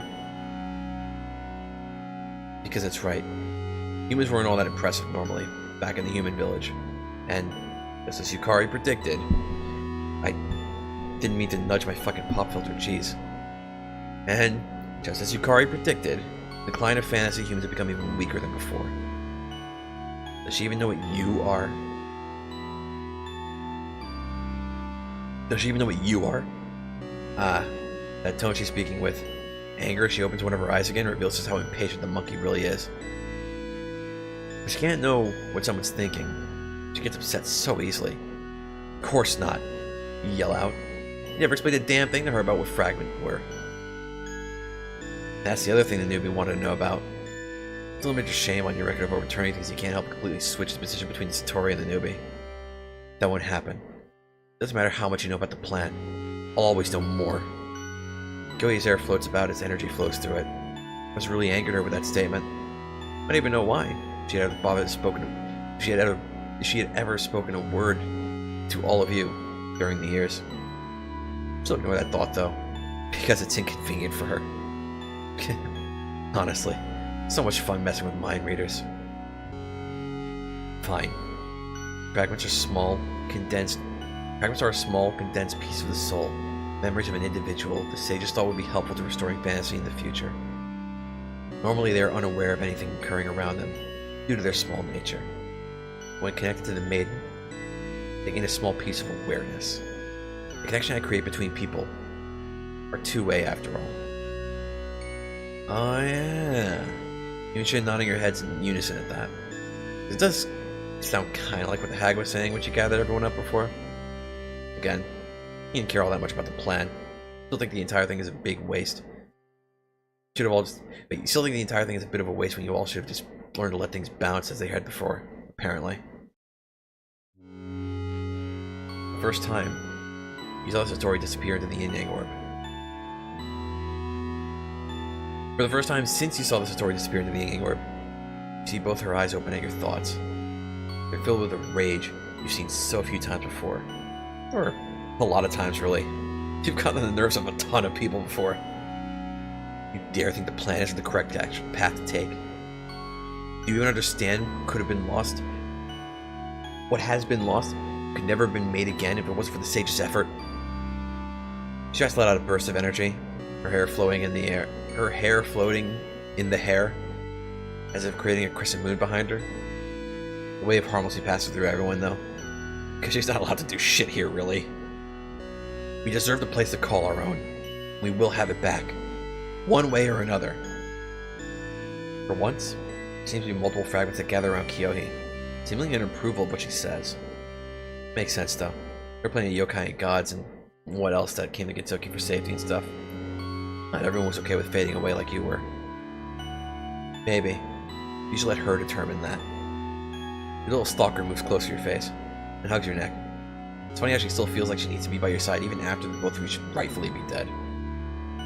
Wasn't the point of the spell card rules, after all? A way to fight between the will of people instead of their lives? It's interesting. You're an observer. The right eyes that look up at Cyan hold no real hatred. They're the eyes of someone who's long since accepted their place in the world and is satisfied with what their life is and has been. Those of Cyan, like the satisfaction between reality and dreams. If she could, it's certain she tried to impose her dream on others, to carry her will into reality. One day the maiden will fight with both people's lives and wills. We'll have her take the path that benefits us. Really, Kyohi? Is that what you're gonna say? The fragments have been circling you two are slowly but surely returning to the sea. As well, Shin is already more than halfway faded from your side. For yourself, you can feel the connection about to end. The monkey is determined this conversation to be over. She'll force that onto everyone present. I won't make her fight then. Let's make sure she'll have a choice. Wait, I won't make her fight then. I'll just make sure she'll have a choice of how to turn this world over. What the girl deserves. Doubt creeps through the connection at your words. She can't believe that she'd deserve anything. Yeah. She does deserve something, though. She deserves to have her ego. Okay, there we go. We made it to the end, and it's only 11:40. More like 11:36, but like still, okay. It's turbo fucking late. Jeez. I thought we were gonna have enough time to, at the very least, read the second part of the Rumi Omake. This one, Night Meets a Day, because we read Second Paradise last time, right? Second Maiden of Paradise? We read this one last time.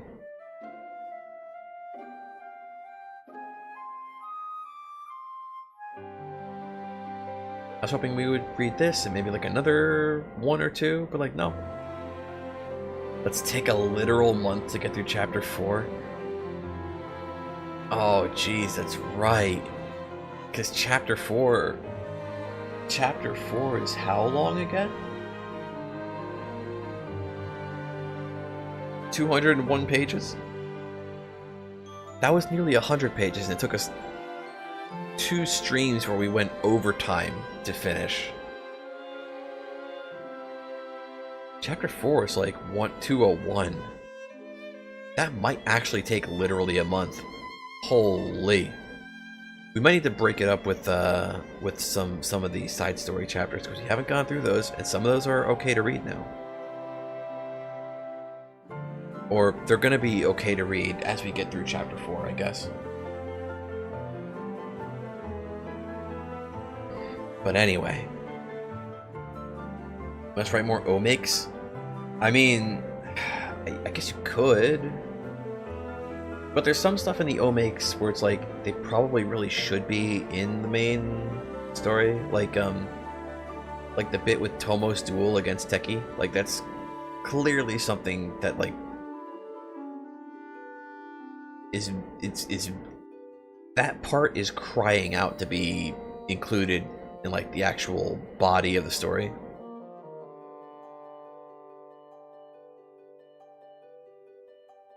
Screw you getting of schedule. Schedule you is cooler. Getting rid of schedule. I mean, yeah, I mean, like, okay, I've given you this piece of advice, but it probably bears repeating. Okay, well, there's one thing I'm not going to mention because I feel like it's not kosher to mention it right now. But there's another thing I will mention that I've given you advice for. There's a few things I've given you advice for. There's a couple things you could do to maybe kind of make the writing process a little bit easier. One thing you could do is maybe just, you know, when you have a chance to create like a little quick roadmap of where you want the story to go, based on like certain choices you might think of. And it might be hard because, like, you know, you might think of choices on the fly, or as new things come up, and that'll happen. But think of like a general direction. I think you already have an idea of how you want the story to end, so like that's good. You can think of like a general flow, and if like choices get made that like disrupt that flow, then that's fine. Then you just do the process again. The idea is that you're not laying out the direction of the story in like a very solid. It's not being set in stone. You're just figuring out kind of where the story is generally going to go, maybe. And you think in extreme generalities. You don't think about specifics at all, especially because of the nature of an interactive story where things can change at the drop of a hat. It's really important to think in generalities in that respect. Another thing you could do is so like you have those write-ups I did, and granted I still have to do one. I still have to do like a little summary write-up for chapter 4. And I still have to give you the other thing I was working on, where it's like the world building stuff, and then, you know, what have you. But you have enough material written that you could start building your personal wiki, which would be invaluable as a tool when it comes to writing this story, especially in regards to keeping, you know, things like the facts straight, and keeping things like consistency consistent. There's the other thing you want to do, where I would say definitely start thinking about writing some stuff regarding that. I'm not gonna say what it is because I don't know if that I don't know if that's cool to mention on stream. But there's the other thing you want to do with the story eventually. And I've already given you a few resources you can look at in regards to that. And I would extremely, again, generalities, write in general terms. Write like a high concept kind of thing, where you have like a basic idea.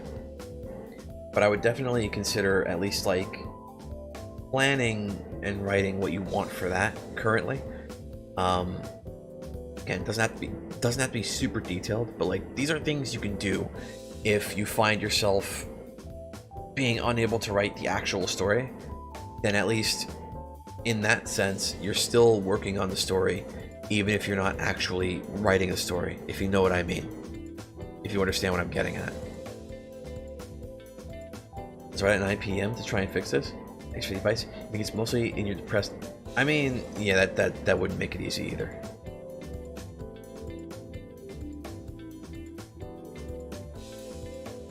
That would make it difficult as well.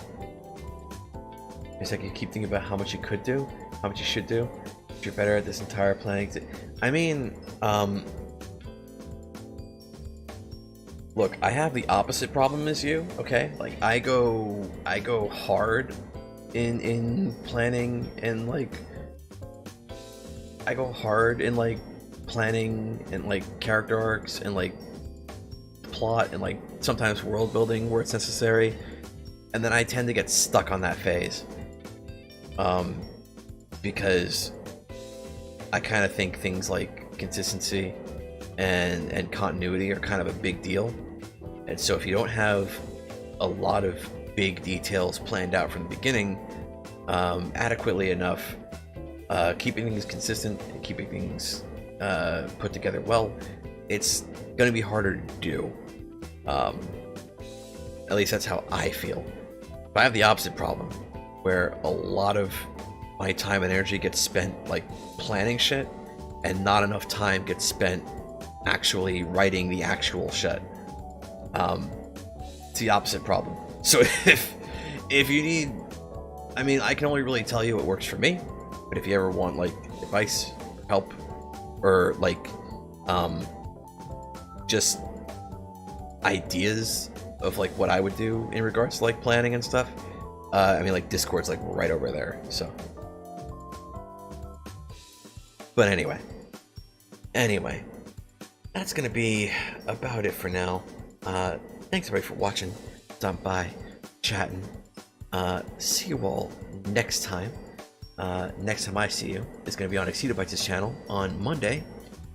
Probably for more One Step from Eden, because it'll be like a Monday stream. And I don't know what we're gonna do on Wednesday after Neptunia, and then Friday is just gonna be more. Friday's gonna be more Tokyo Xanadu. And as for next week, I'll have to see what's going on. But we'll probably do another story time next week. Hopefully, we won't have to like move it or anything. But I'm thinking story time next week. But anyway, that's gonna be. Oh, I should probably check this off. I should probably check off chapter 3 because we have finished chapter 3. We have not read any. I have a little checklist now. I have a text file with a checklist of which parts of the story we've read. One day for fun game and stuff. Yeah. Anyway, that's gonna be it for now. Let me find something to play us out with. Let's see. What have we got?